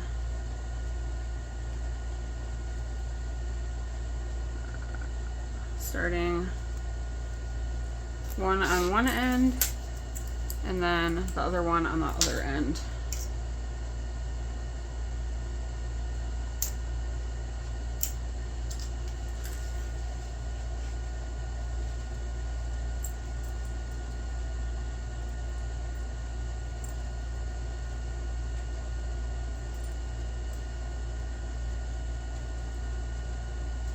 And you want to make sure that you don't have like a bubble in your zipper tape. If the teeth are not lined up properly, then it causes one side of the zipper tape to have like a lump on it, I guess. So you just have to make sure that you line it up right. Okay. I am totally loving these zipper pulls. They're like a little bit darker maybe? I don't know. Like they are definitely like gunmetal. They're not just black, but... Alright, so I want to place this zipper right side down on the exterior front. I'm going to clip it in place. And then I might actually just go ahead and place my lining on here now and sew it all together at once. No, I'm going to base it. I would do that, but I'm with the having the double pull zipper, I feel like I have more of a chance of messing up. So normally you would sew this and stop 1/2 of an inch from the end. Well, you would sew it onto the exterior completely, and then when you sew the lining, you would stop 1/2 an inch from the end. Because I'm going to bind this, I'm not going to do that.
Okay, now we're going to take the lining main that has the slip pocket attached, and I'm going to place that right sides together with the exterior front main. And I'm going to clip along the top edge.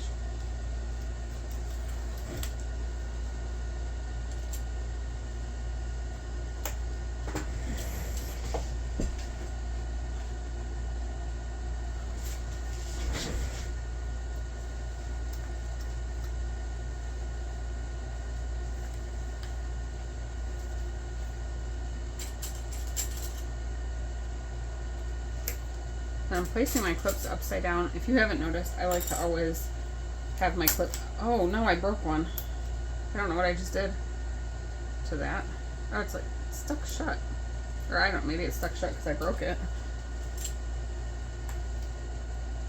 Well, that's the first one of those I've broken.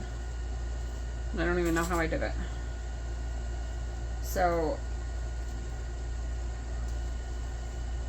I like to place my clips the right way so that the flat edge is always on the back side, because then it slides nicer on your sewing machine. I've seen some people clip them on like both directions, like whatever, just all willy-nilly, and it just really gets to me.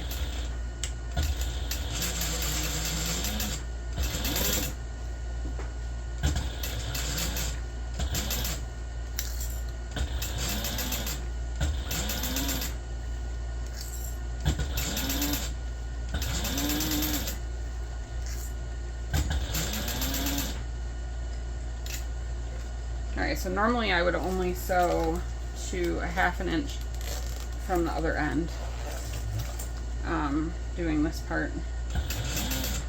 But because we're going to bind this, I can sew all the way.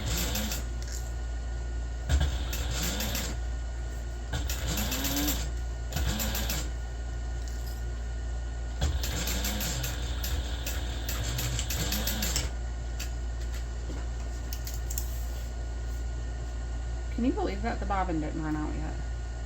I'm like shocked. And this bobbin was not even all the way full. Like, I have one that's all the way full, and I have another like half one. This one is like only a half.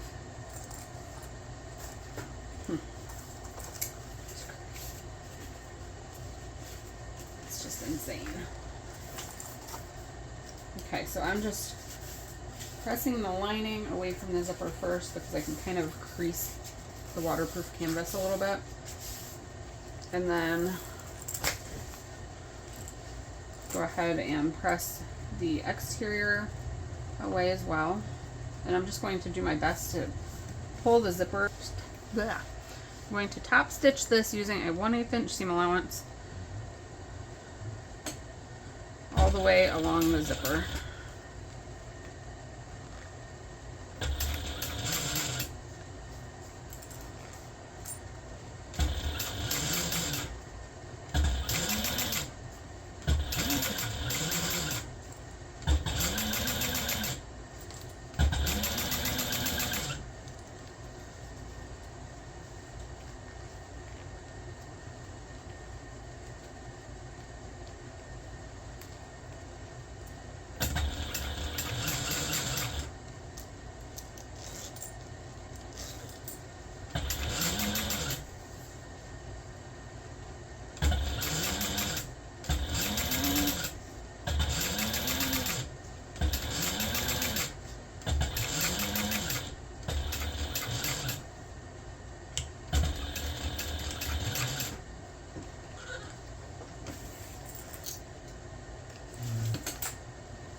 Okay, now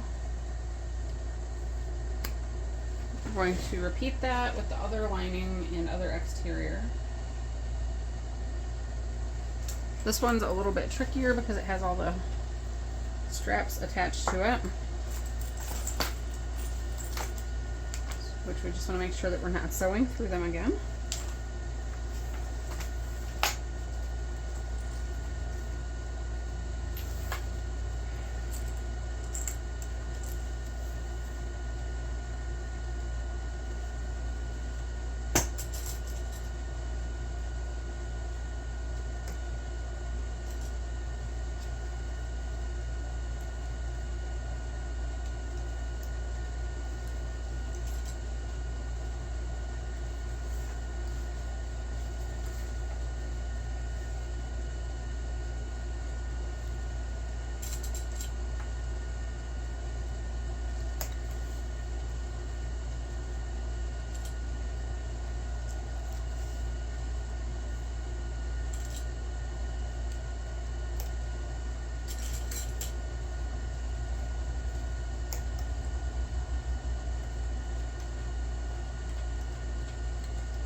Alright, we're going to sew this seam using whatever 1/4 of an inch seam allowance or so, just to kind of base this on. And make sure as you go that none of these straps are up in the way. And you'll probably have to reach in and move the zipper pulls out of the way when you get to them, which I'm at that point now.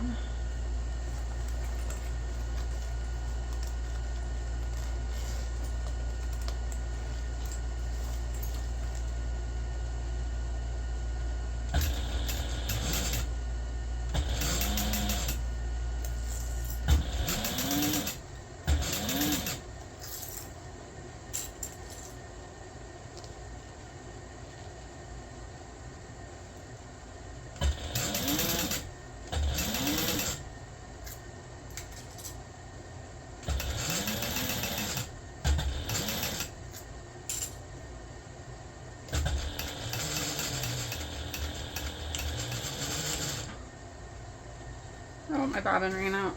I knew it was going to happen soon.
Now we want to place the other lining main. This is going to be a heavy bag. It's kind of heavy. This leather is pretty thick, so.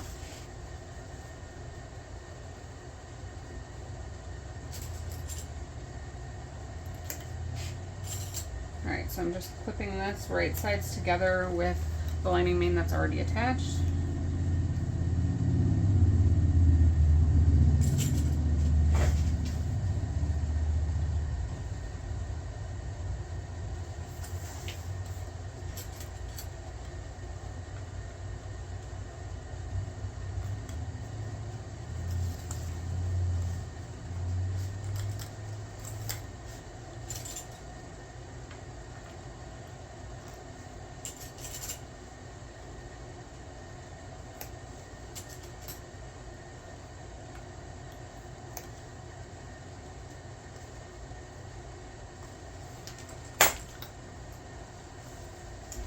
going to slide my zipper pulls. I'm in the wrong spot.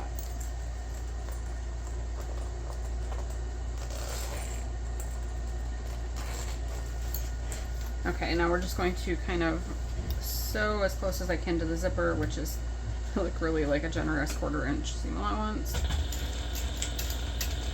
And I'm just calling that good on this bag.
Now we're going to press that lining panel and that exterior main away from the zipper.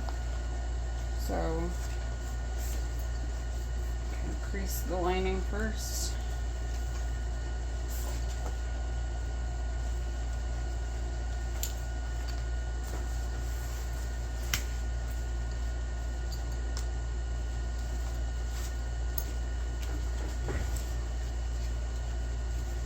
And again, we're just going to sew all the way down using an 1/8 of an inch seam allowance.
OMG.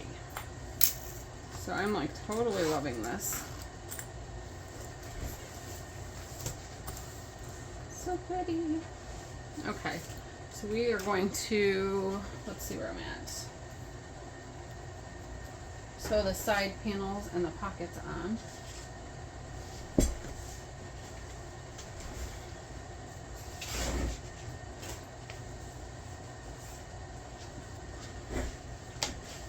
Okay, we want to place, those are actually pretty good. I thought they wouldn't line up right since I used the wrong seam allowance on my zippers, but they line up pretty nicely.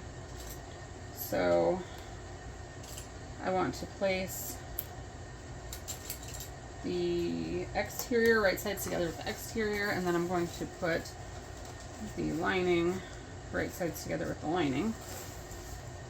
And I'm just going to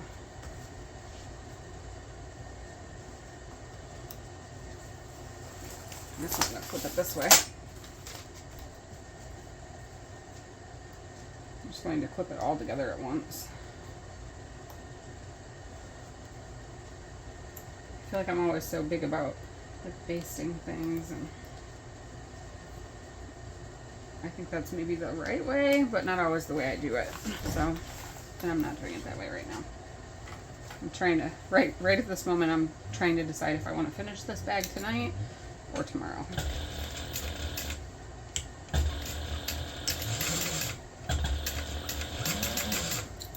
So I'm back to using a 3/8 inch seam allowance, since that's kind of what I decided I was going to do on this bag.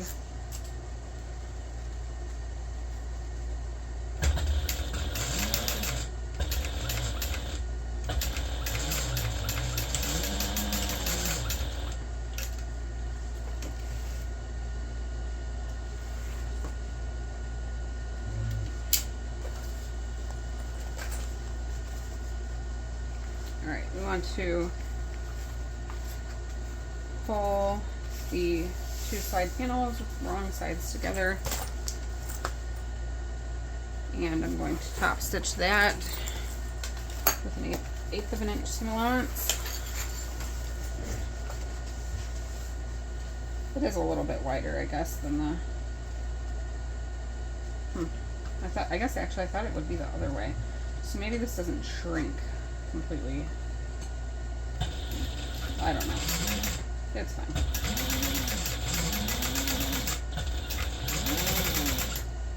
Any little discrepancy I have here will just get like absorbed into the seam allowance, so it really doesn't matter.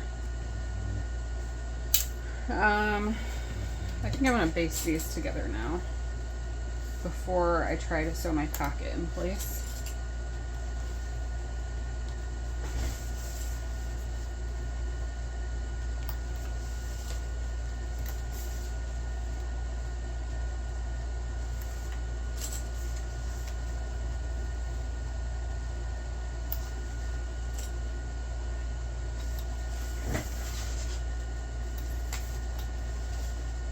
So I'm just going to use a 1/4 inch seam allowance.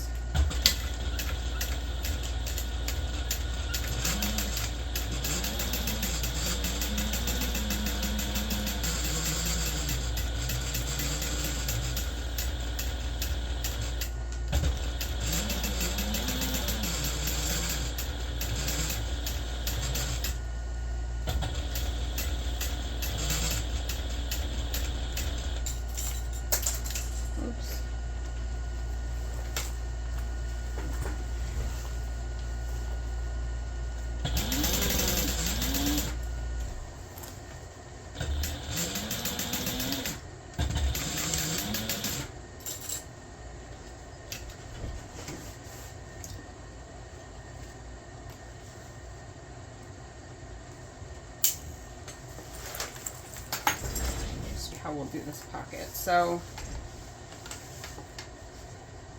we want to line the bottom up exactly as it is. Let me trim this a little bit. The bottom of the lining is a little bit bigger than the exterior. Okay. So I'm going to line up the bottom corners and the bottom straight edge. And I'm just going to clip that all in place how it is. And then as you can see, it's wider at the top. And that is so that the pocket like bows out like this. Do I want it like that? I don't know.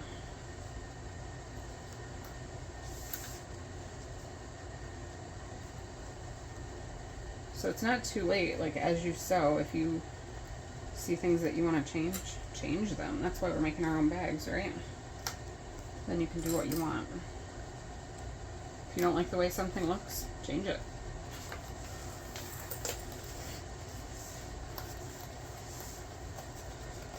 I just don't know if I want that pocket to stick out quite that much. I'll get it pinned in place and then I'll decide. Or clipped in place, I guess. Not pinned.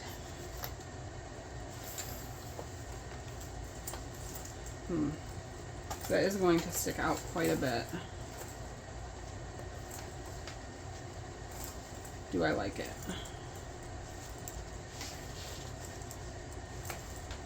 Or do I want it to be maybe a little bit less sticky outy.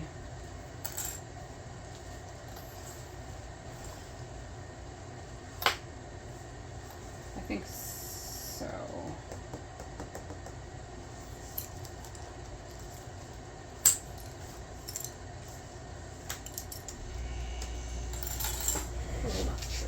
Alright, so I made these, so they'll still bow out a little bit, but not as much.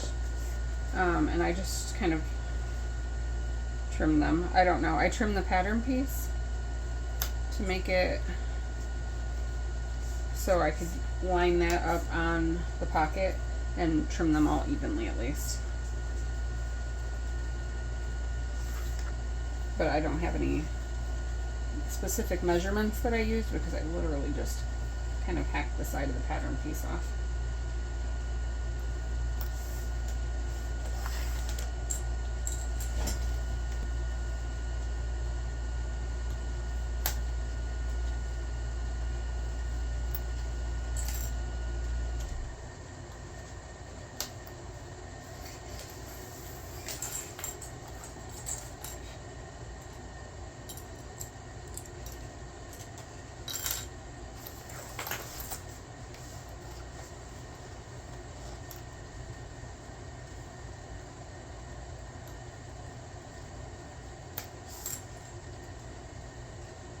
On the top of this is kind of thick, so hopefully I'm not about to find out how thick is too thick for this sewing machine.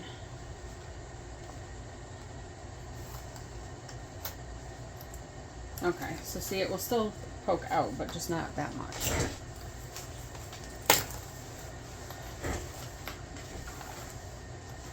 Alright, and I'm just going to base this on using a 1/4 inch seam allowance.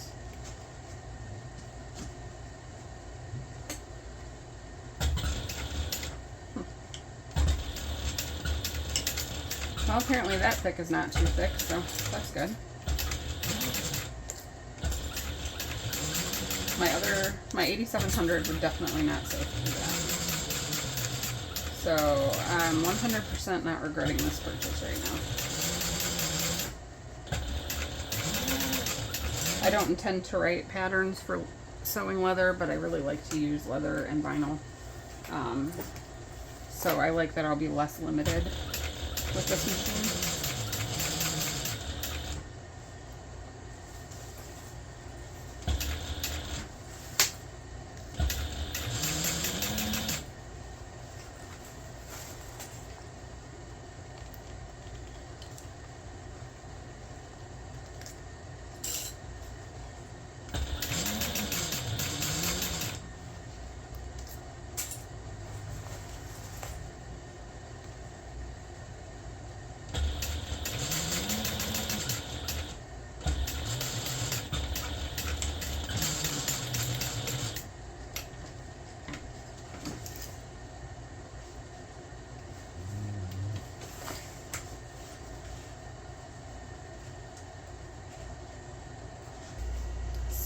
So we need to attach the other side panel and the other pocket.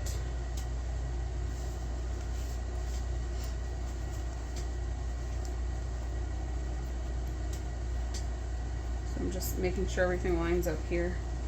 Since I didn't like pre-baste the ends of this together, I guess you could do that if you wanted to.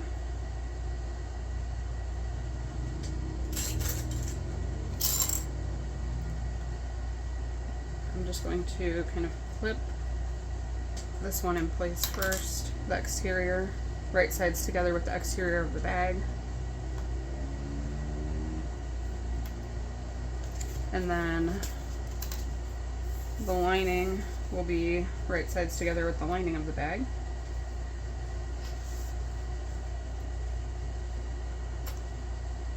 And I'm just going to sew it all together in one pass.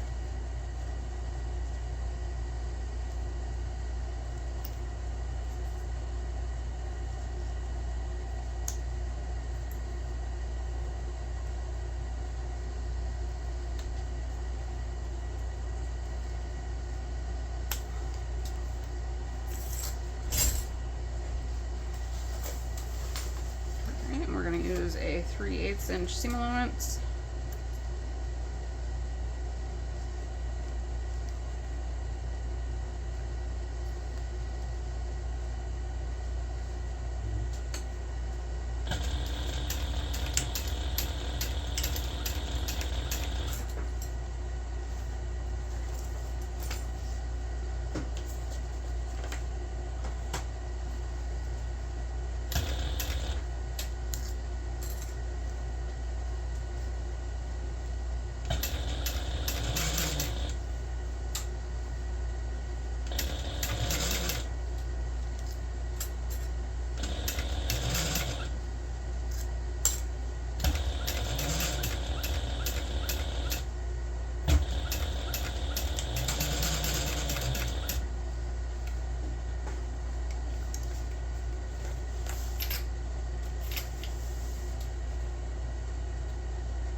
Okay, now we're going to bring those wrong sides together, and then I'm going to top stitch along that seam through the side panels using a 1/8 inch seam allowance. I always like to top stitch everything, like I like to sew everything with the seam allowance being on the right side of the presser foot. So I'm shoving my whole entire bag under this, which really probably isn't necessary because I could just top stitch it the other way, but I like to do what works for me.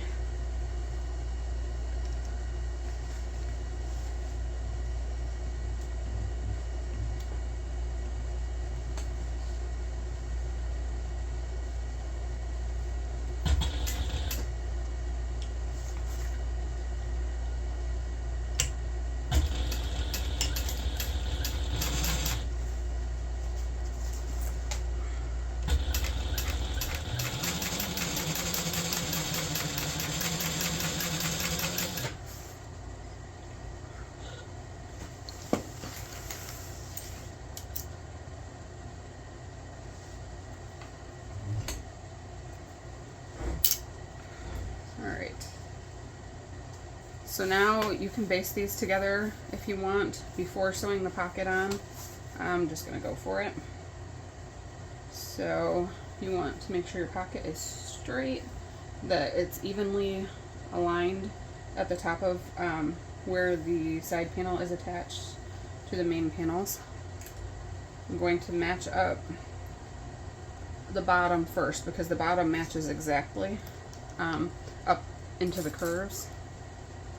And then the pocket gets a little bit wider as you go up, and that's so that it flares out away from the bag. I guess the same as the other one because we already went through this. So I just kind of clip together around the bottom first, and then I will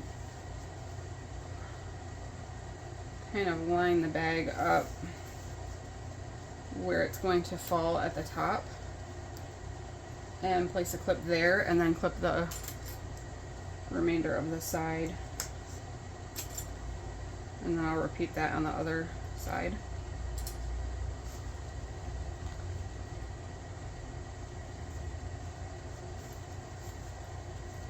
And then readjust it if you need to.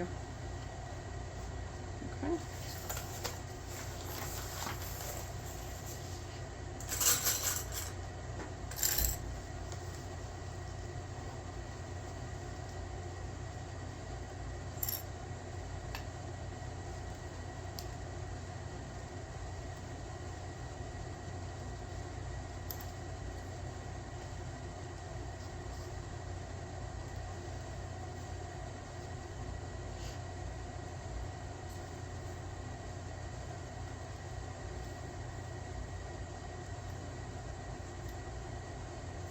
Okay, so there's that pocket. Make sure it looks even, even distance from the top of the side panel, and then we'll base this on using a 1/4 inch seam allowance. Kind of fold everything else up here out of the way.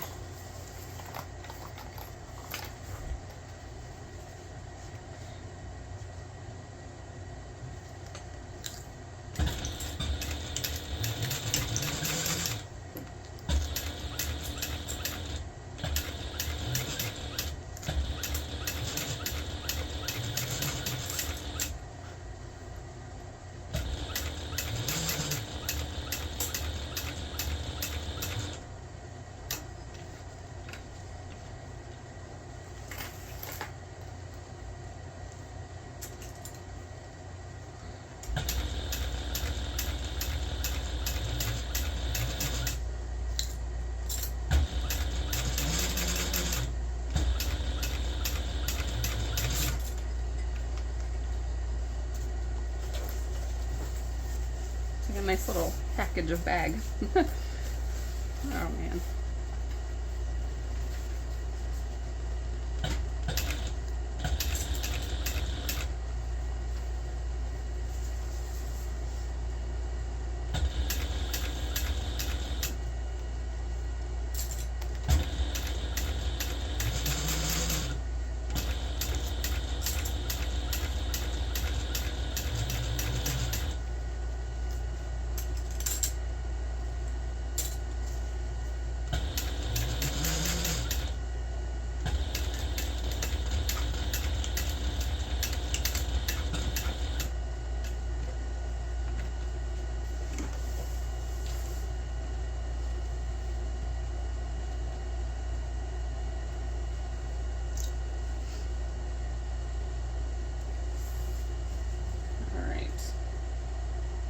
So now we've got both of the pockets attached, both of the side panels. Now we need to attach the bottom panels. So we'll go ahead and attach the front first. So I've got my exterior bottom panel, which I did fuse Decovil Heavy to. Like I said, you're not going to learn proper leather sewing techniques from me. So I definitely iron this. Whether you should or shouldn't, I don't know, but it worked. So, but you could always glue it on or whatever the proper interfacing materials are that you should use with leather. Use those. I'm using Decovil, that's what I have.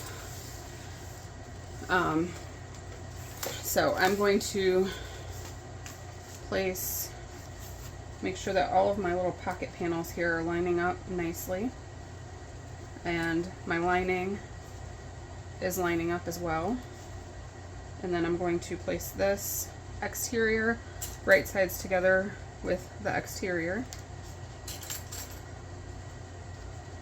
And I did trim a tiny bit. I think I trimmed an extra 1/4 of an inch off of one long side and one short side of this Decovil Light, even after it was printed at the smaller percentage. And I took that 3/4 of an inch off of the pattern piece at the fold line. I made it just a little bit smaller because I just really wanted to make sure it wasn't in the seam allowance, because I wasn't sure how thick this would be. And I didn't know, having not really sewn with this machine, I didn't know how well it would do with the thickness. So if you want to make sure of that, that's how much I adjusted it. So I'm just now lining up the lining bottom panel right sides together with the lining.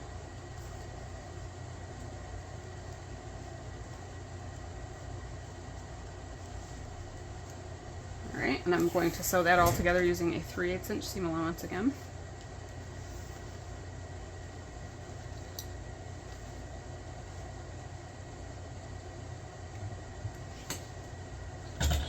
Now it's going to be a little bit trickier attaching the other side,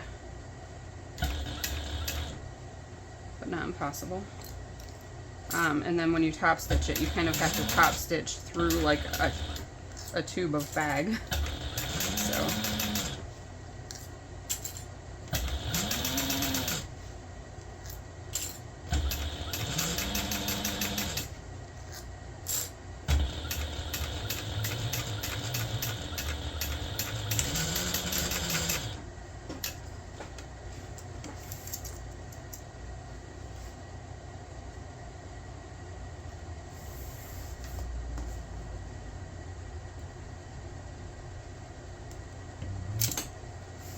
alright, so now we want to bring the two bottom panels wrong sides together. We're just going to top stitch here through the bottom panel using an 1/8 of an inch seam allowance. Do I want to try it from this side? It would certainly be easier, wouldn't it? It's not my right way though. Alright. Is anybody else like that, where you always top stitch or sew things the same way? Like my seam allowance always has to be to the right. It's weird.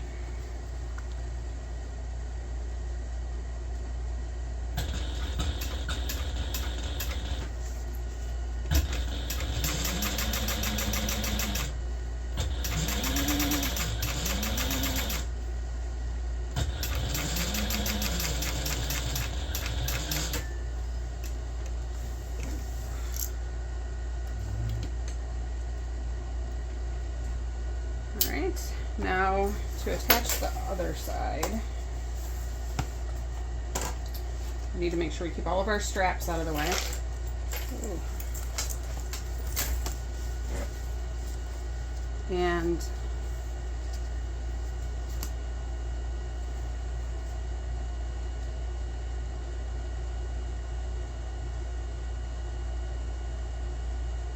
let me think this through. It's not gonna work.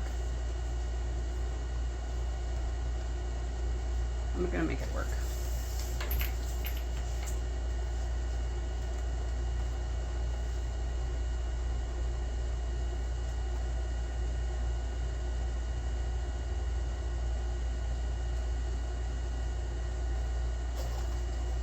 Won't everything need to be wadded up between the two bottom panels?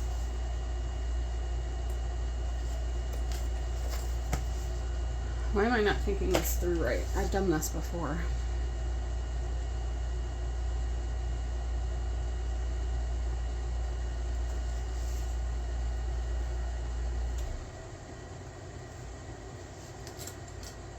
Let me think this through.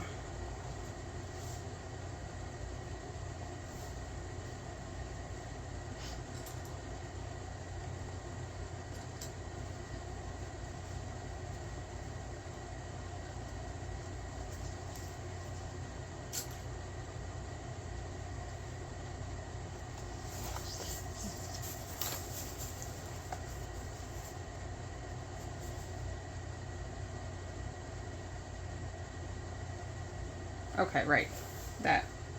That's right. Okay. So I clipped the, where's my lining? Bottom. Oh, okay. So I clipped the exterior bottom panels right sides together, and the lining panel is also clipped to that. And then we'll take the lining panel and flip it around so that it's right sides together with the lining bottom panel, and then we kind of just have to flip it out after. So let me just get a few clips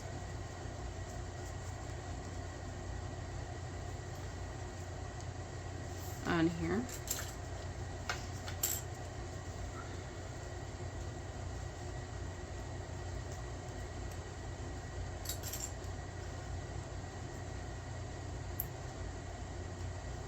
Make sure all the straps and interior zipper pocket and everything stay out of the way.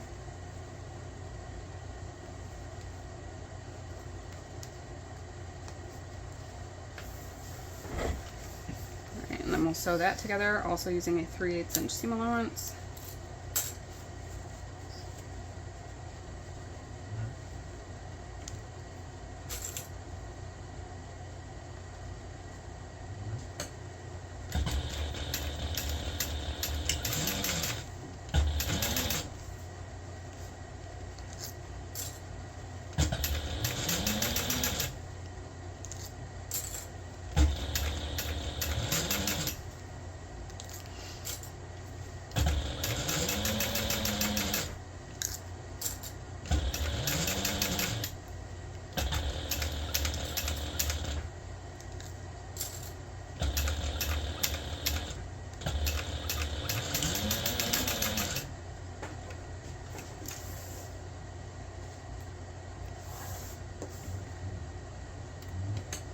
Okay, so now I have to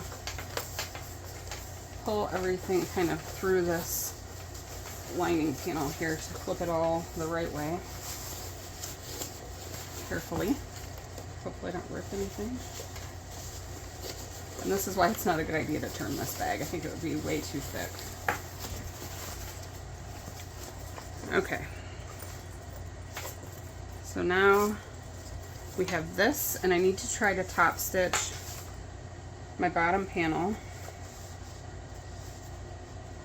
I did something wrong.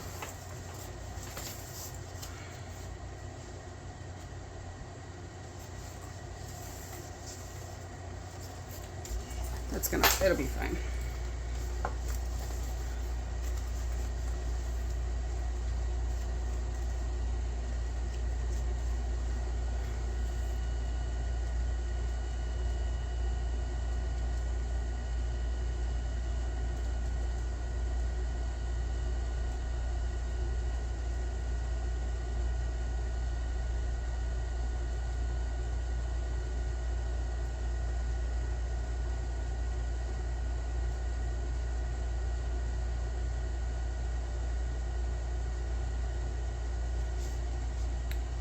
What did I do wrong?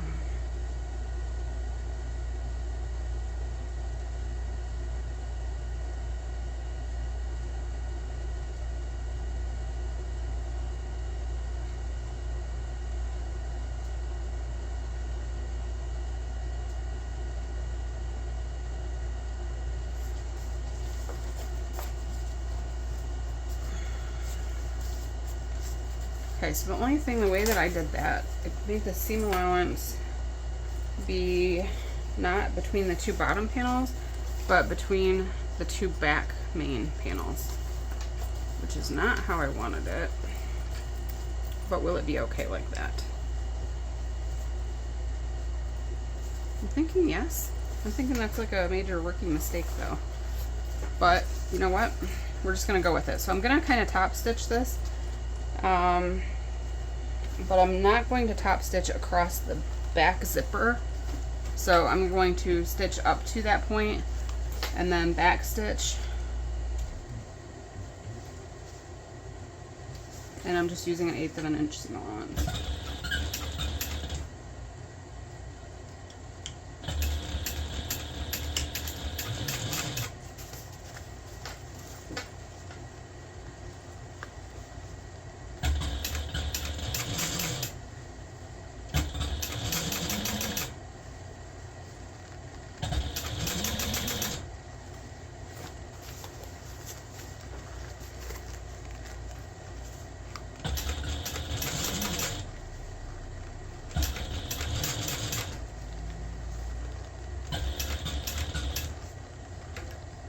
Kind of right there.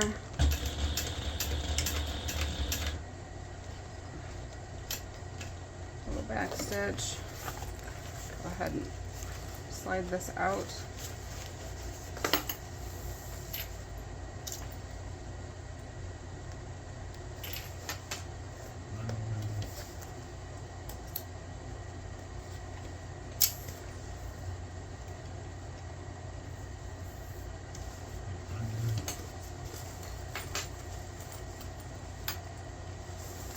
Okay, now you can see here I back stitched only so far, and then I'm just going to back stitch a little, or top stitch, I'm sorry.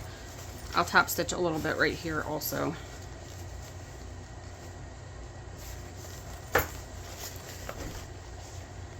My brain isn't functioning today.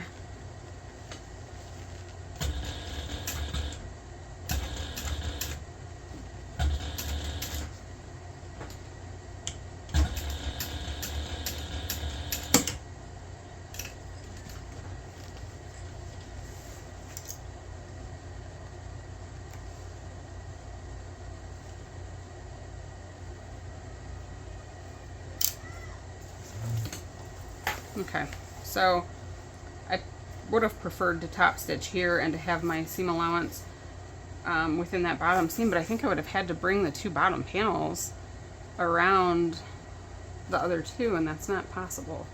Like there's no way that would fit. So I don't know, whatever, that'll work. So now I think I'm going to baste everything together before I try to sew the side panels in place. So I'm just going to place clips around the exterior and lining to baste them together wherever they aren't, which sew really all the way around the edge.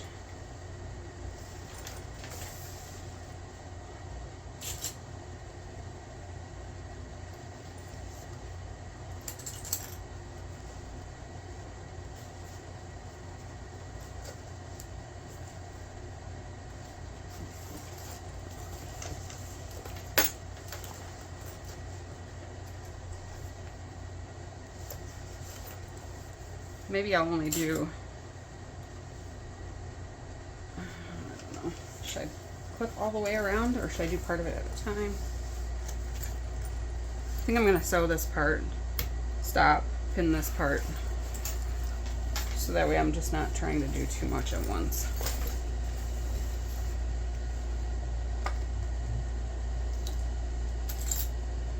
Alright, and I'm just going to use like between 1/4 and 1/8 of an inch for this.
Make sure your straps and everything are out of the way.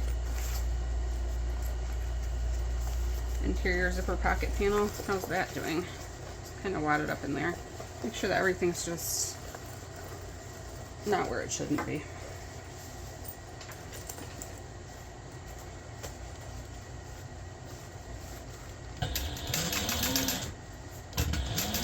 So as I'm going on this, I might just keep on going all the way around because it seems to like be falling into place as I go. So I don't even think I need to clip it.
Alright, so made it all the way around that side. Now let's do the other side.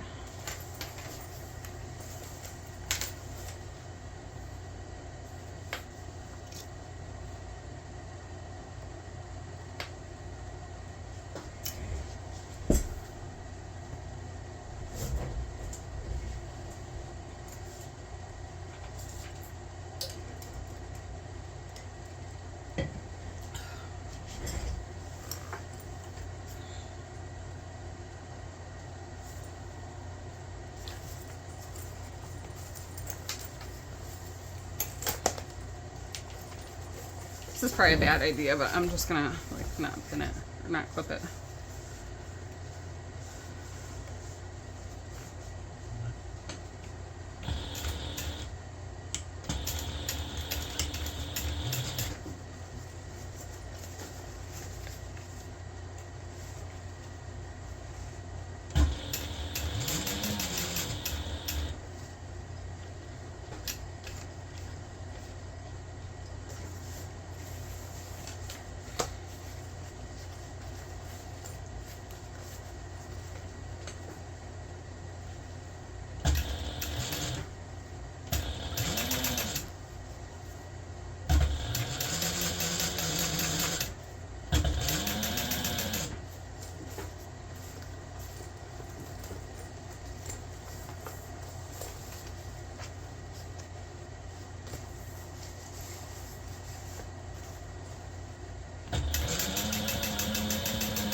I think I might trim the sides a little bit too, where some of the lining is sticking out a little bit further than the exterior.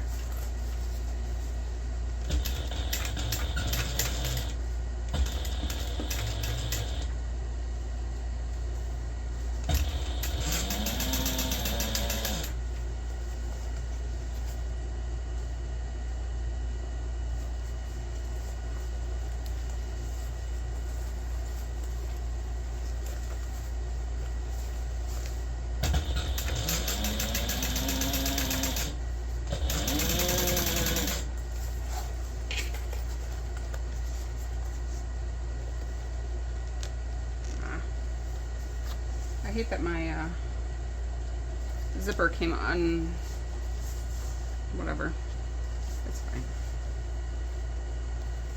Why does that seem so crooked? Okay, that's good.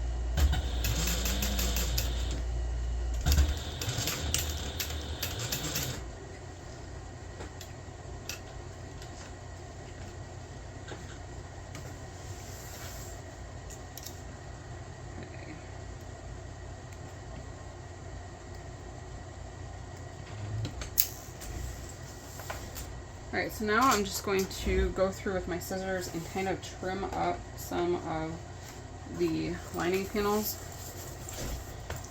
to be even with the sides of the exterior. What's the easiest way to do this from here? No easy way. This probably really isn't necessary, but I just would like to keep my seams looking nice when I sew it together, so.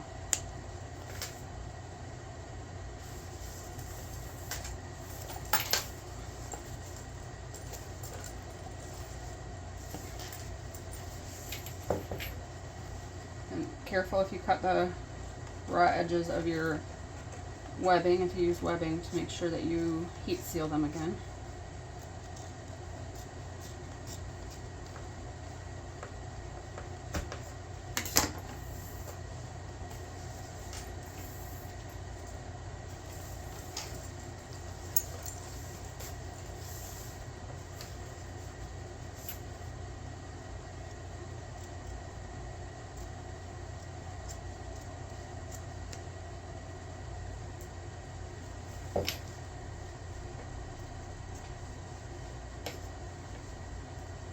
I kind of wish I remember where I got this leather now. I've had it for years and my machine couldn't sew it, so I didn't use it.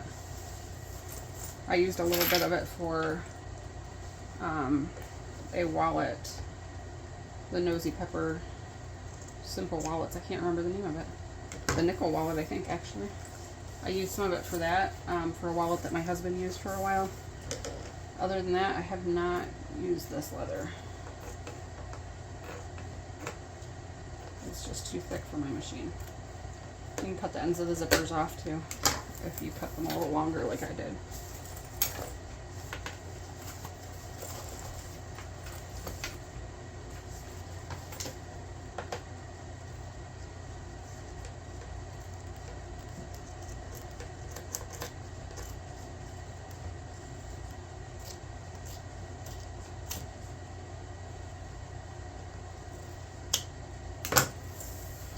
Alright, so now I want to unzip my top zipper completely. I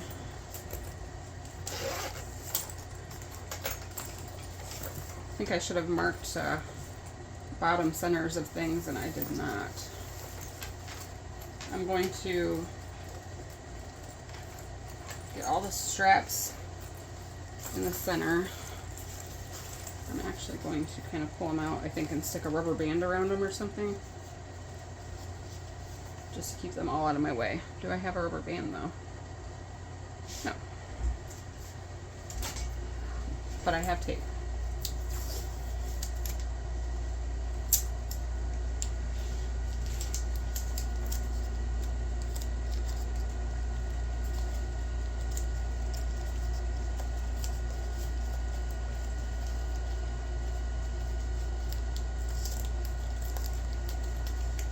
Hopefully that just keeps all my straps out of the way. Bottom center of this is kind of marked already.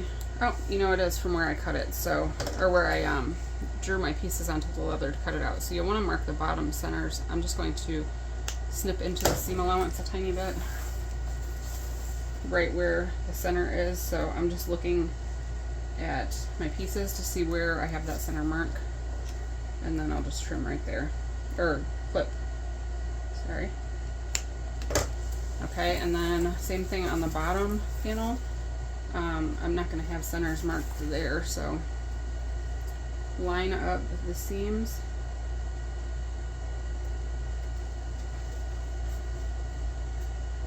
And mark the bottom center.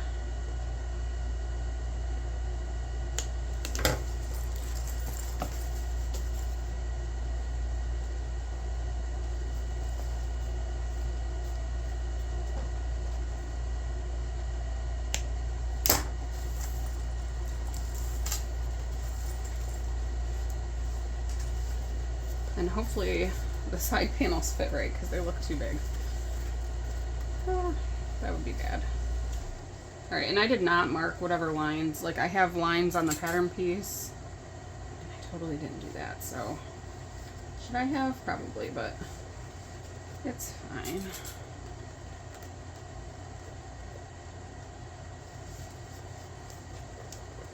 And I'm not feeling excited about my decision to do binding right now.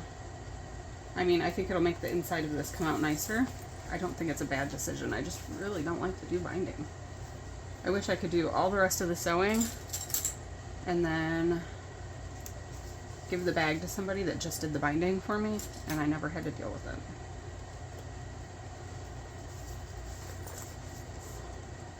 Which I actually have done that before.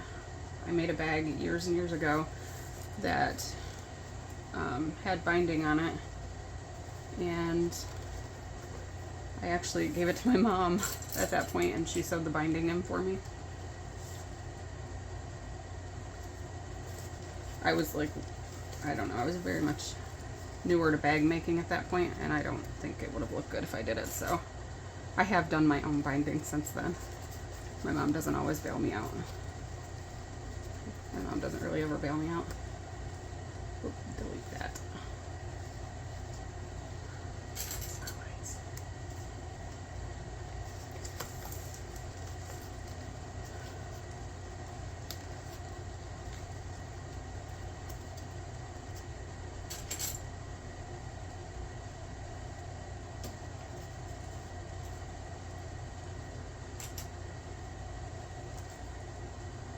So I think that would be good.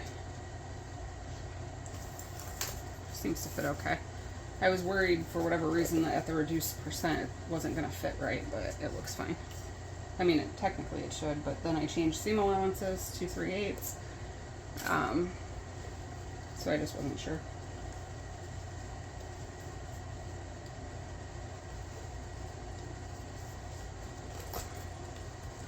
And I just want to say these clips are awesome because this leather is like freaking thick and they are holding it nicely.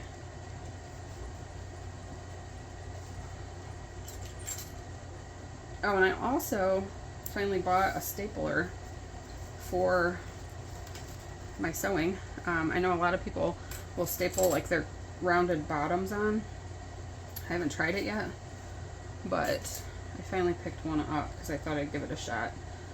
So maybe like for some of the apothecary bottoms or the ugly naked guy hobo where there's curved bottoms, a lot of people use staplers to attach them or to hold them in place, and you just make sure the staples are in the seam allowance where you can either remove them or cut them off when you trim the seam allowance down.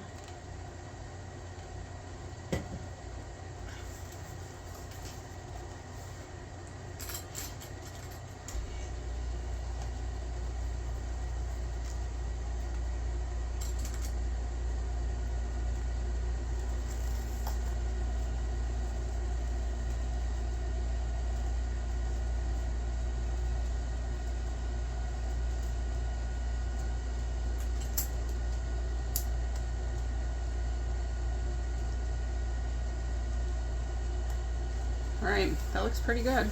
So, I guess we'll sew it on. I'm going to do a 3/8 inch seam allowance for that as well.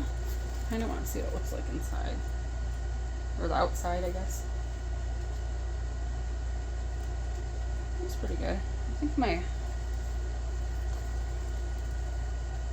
bottom panel looks like not completely centered, so I wonder if my method of marking centers was not right.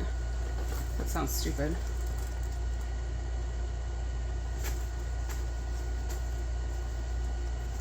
I need a ruler.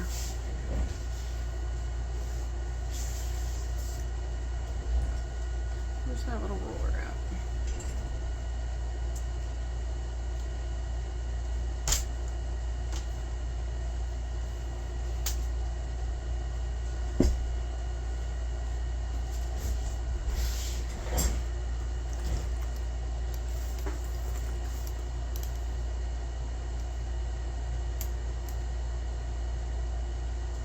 So 4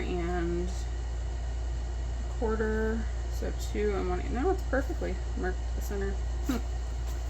Okay, we're just gonna go with it. So I'm gonna sew this side before I clip this side in place. I think the size of this is pretty good. Might be a little bit deeper than I would like for that small of a bag. I don't know. It looks pretty good. We'll see.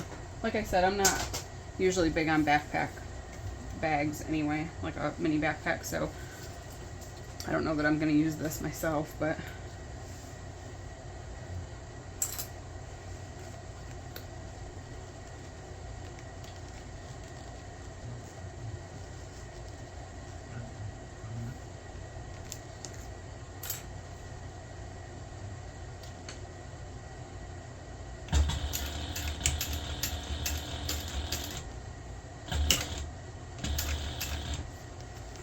and then I'm going to try to stick with a 3/8 inch seam allowance. If we need to go back into any of the spots to adjust anything, we can.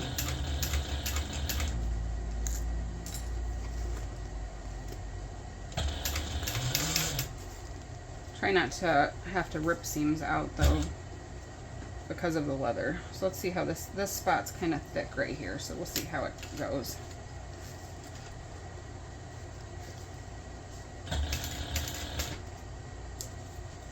I have a little scrap of leather here that I'm going to put under the back of my presser foot to help bring it up so that it will go over that thick seam easier, hopefully, or not.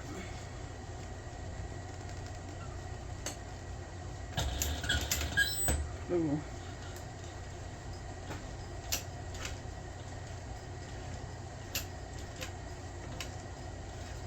So I think that spot's officially a little bit too thick. Hand cranking.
Trying to keep my corner from getting wonky.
Here's the part where it's a little thick, so I'm going to be conscious of that and kind of hand crank my machine a little bit.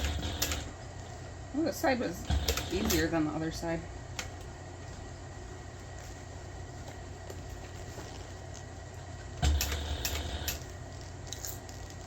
So I wonder how the binding's going to go, because that's going to be even more layers.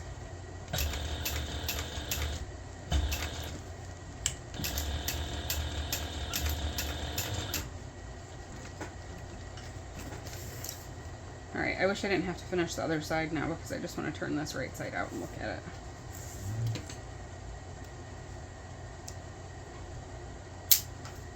I'm going to peek at it a little bit.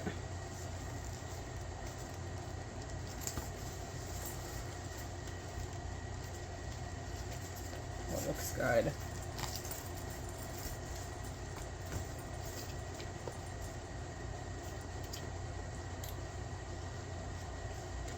Totally loving this.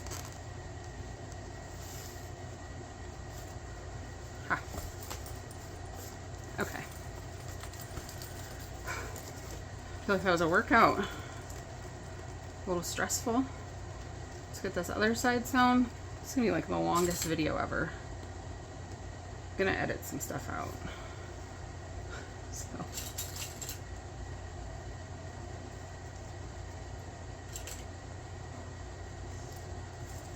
Okay.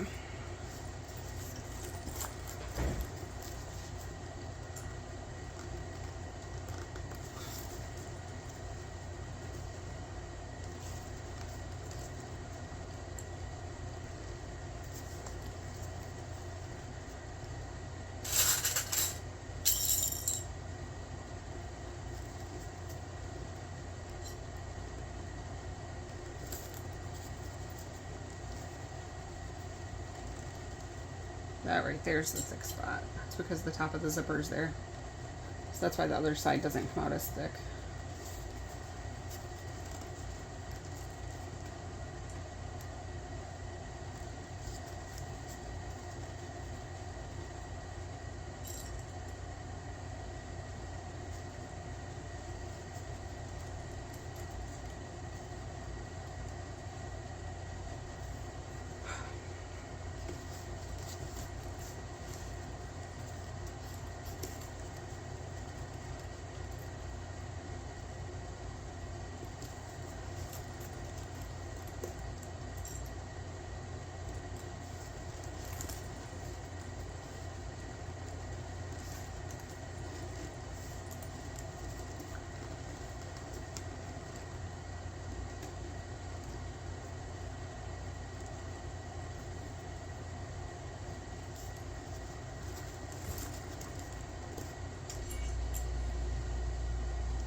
My arms are getting tired.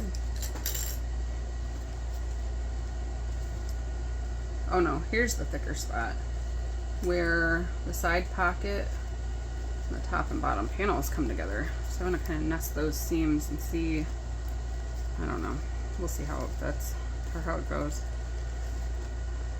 I just don't wanna like break a needle on this new machine or mess anything up. So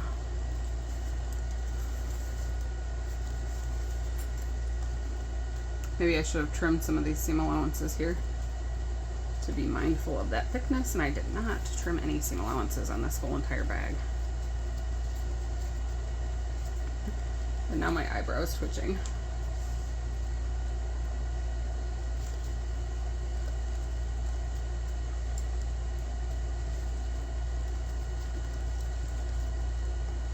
Okay, think we're good? Oh, that's a cute little size. Huh. What do you think? Do you like that size? I'm gonna do, I think I wanna, after I shower, I think I want to film like a little intro, which I don't normally put myself on camera on YouTube. I know I've done the lives in my Facebook group, but like, all of that is not something I'm generally would be comfortable with, but I'm trying. but I think I want to film a little intro to show it off, talk about it, and maybe compare it to the size of a full-size one. This is really cute. This is the inside with no binding, and it's not even half sewn, and it's really cute. All right. Let's get this finished.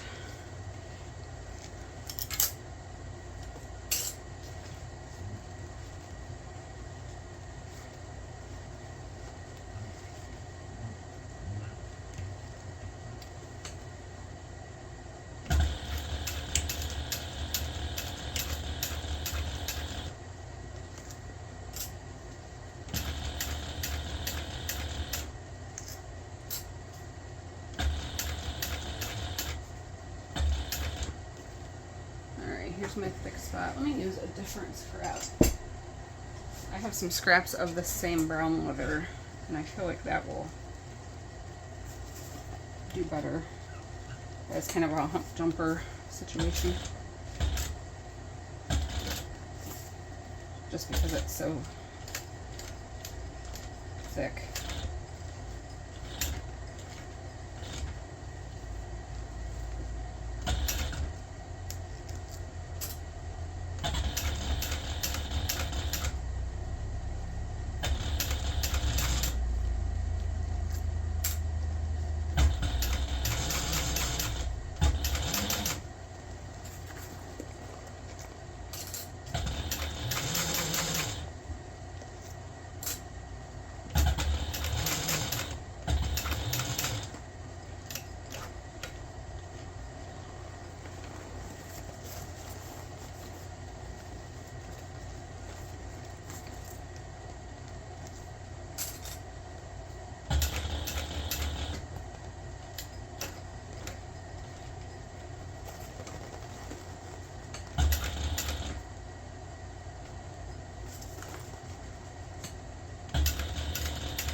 That's scary. Popping clips off and everything. Must have hit something here. Had to be like right around there.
I feel like I need like a hump jumper kind of thing in the front here.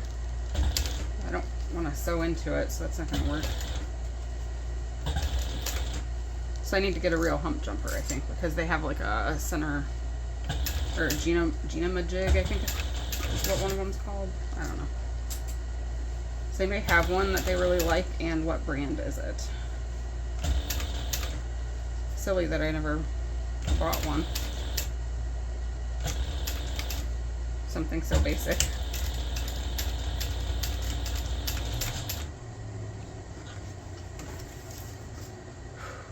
All right, the whole bag is together.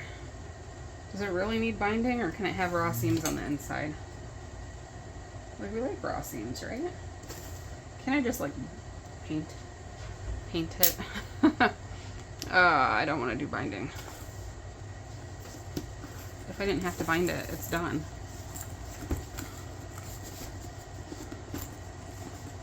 All right, what do I want to do the binding with? Because I've seen people use waterproof canvas recently. I think that's a pretty popular method for binding. Do we like that method? Do I want to try that? I've used fold over elastic. All right, so I just cut 2 new ones and left them. All right, so I cut 2 strips that are 1 inch wide, and they were 29.5 inches long or something, which is probably a little bit longer than needed, but I want to be safe. So I'm going to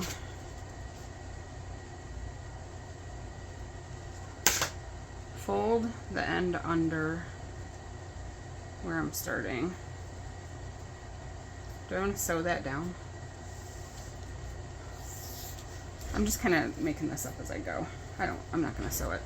So I'm just folding the end under where it starts so that it's not raw edged at the top of the bag, which I guess it doesn't really matter because the waterproof canvas is not going to fray. But I am going to, I think this might help me. I'm going to fold it in half all the way down to kind of crease the center. And I'm totally just winging this. I have never used waterproof canvas as binding before. I just know that everybody's doing it now. So surely I have to try it.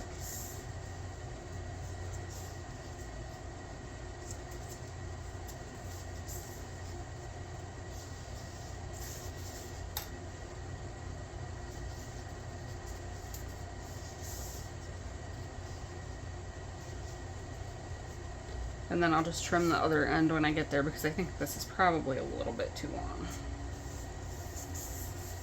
Alright, let's give this a try now.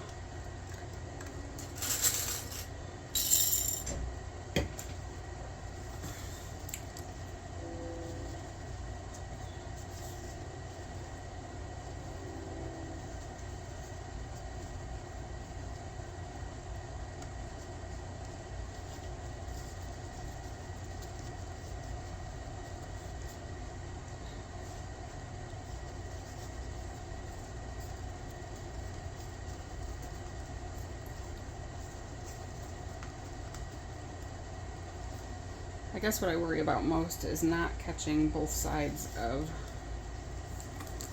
this in the stitching.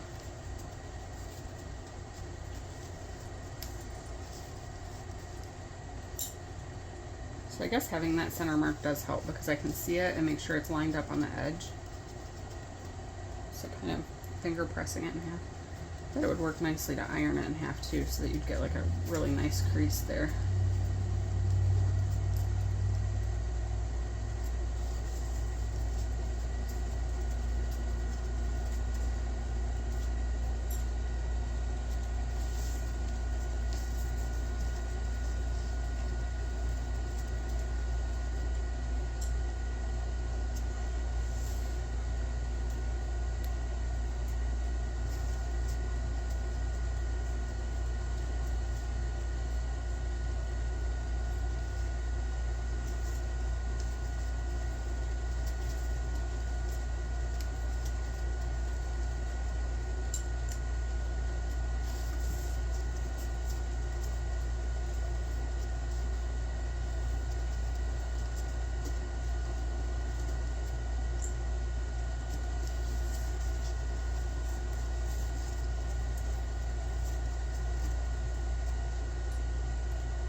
I think I'll fast forward this whole part in the video when I edit.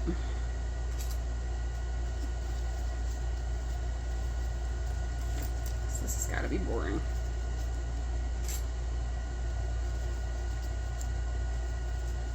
And I guess ultimately, this doesn't have to look perfect either.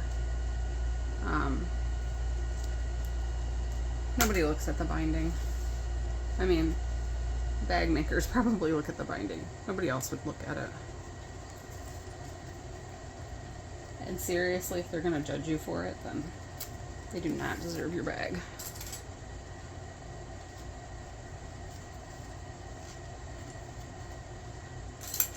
Alright.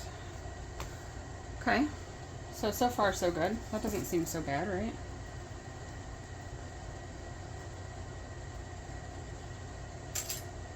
Let's stick a couple more clips on the corners. Alright. Let's see if I can get this sewn on decently. Ah.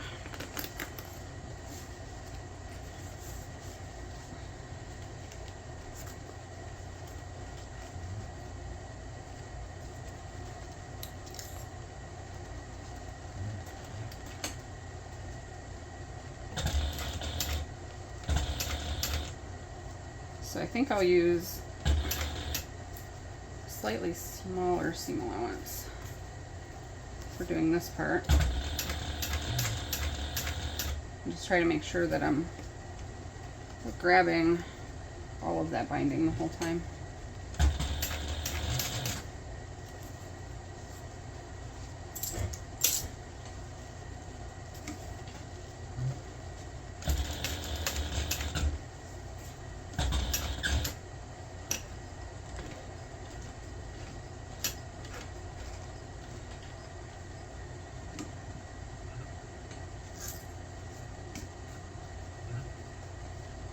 Gosh, I hope it's catching the underside.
I'm guessing that squeakiness means it's time to...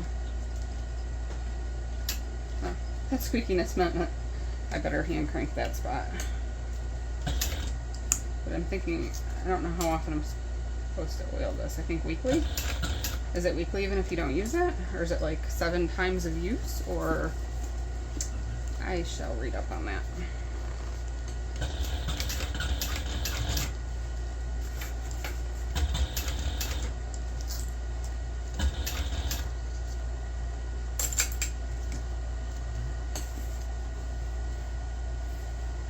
I mostly caught both sides of the binding. There's like a spot that I didn't. You can always... Oh, dang it, I broke a clip again. You can always go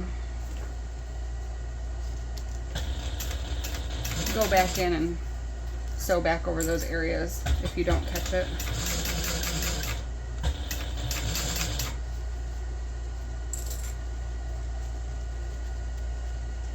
just like leave it.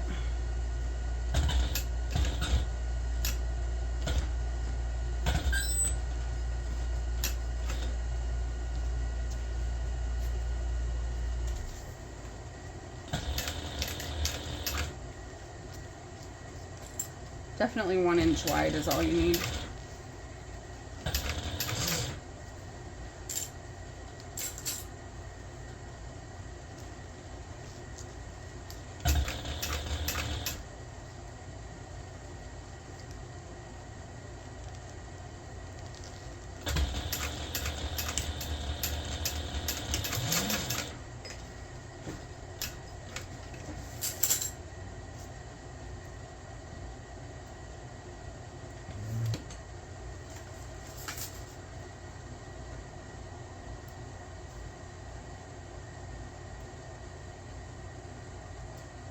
Okay.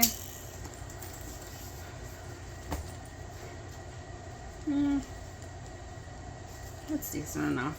Nobody's gonna see it, right? Hopefully nobody sees some of this. Now I have to keep it for myself. All right, let's do the other side. Let's see, which one was my 1 inch strip? That was silly to lay them both there. So close. I feel like this is going to be like a 12-hour video. Oh, I wanted to fold the end under. Oh, and then crease it. Dang it.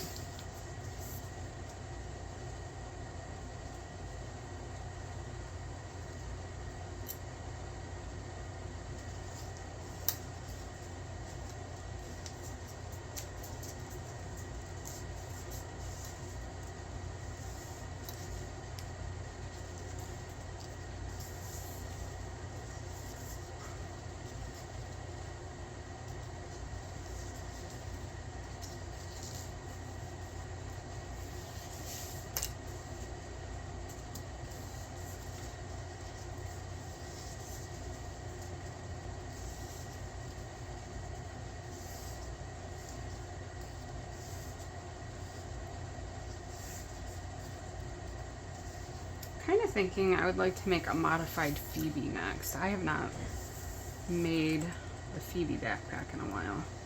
Really, maybe I'll do a new pattern next, and then I'll think about one of the ones I already have. It's probably a good idea.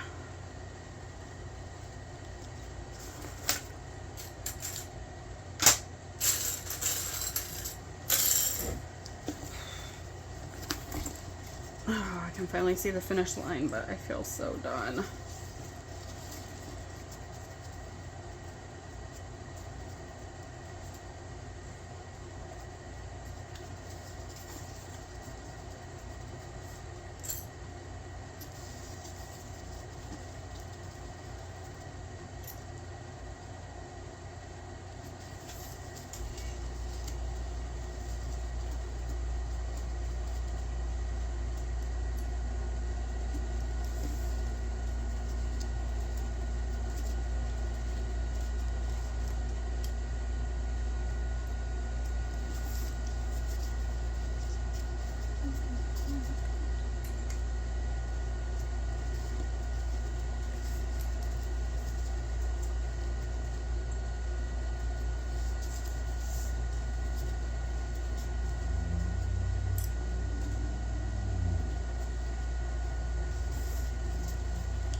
All right, let's power through this and get the other side sewn on, and then it's actually done. Done.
You know, it'd be really crappy as if I ran out of bobbin sewing this on.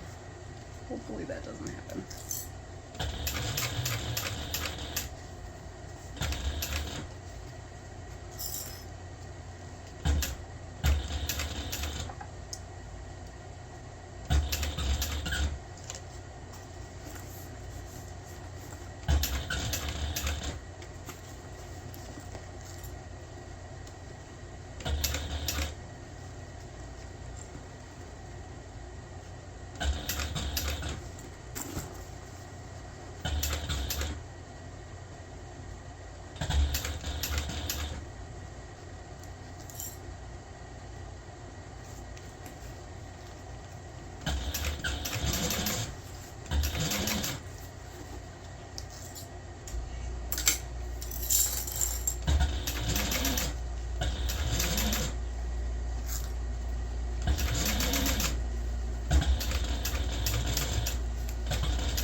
Moment of truth. Let me see how horribly this looks, if it's all at least caught mostly. Like, I honestly don't even care if there's a couple spots that aren't. Nope, it's all good. Doesn't look great, but it's fine.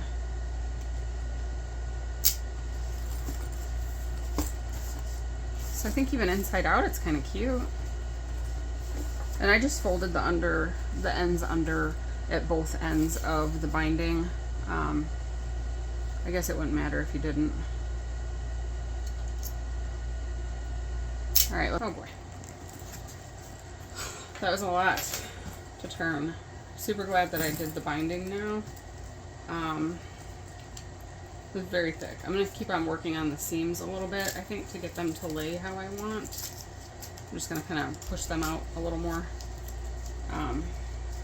But really I'm quite pleased with how this turned out. Yeah, and like I said, I'll do a little comparison of this reduced size with the full size. So let me know what you think of this. Make sure that you subscribe to my channel.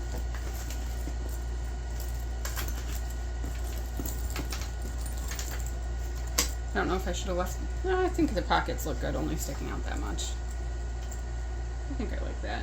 And I don't even think that I would have necessarily had to take that 1.5 inches total out of the width.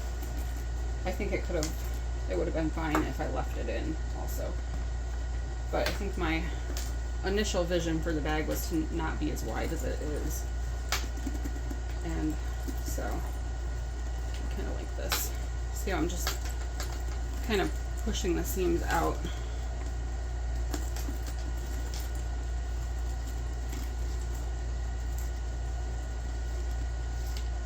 Kind of like that.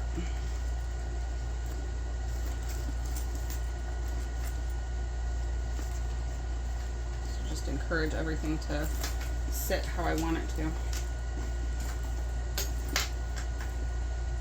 Alright, thanks for watching. Let me know what you think. Bye.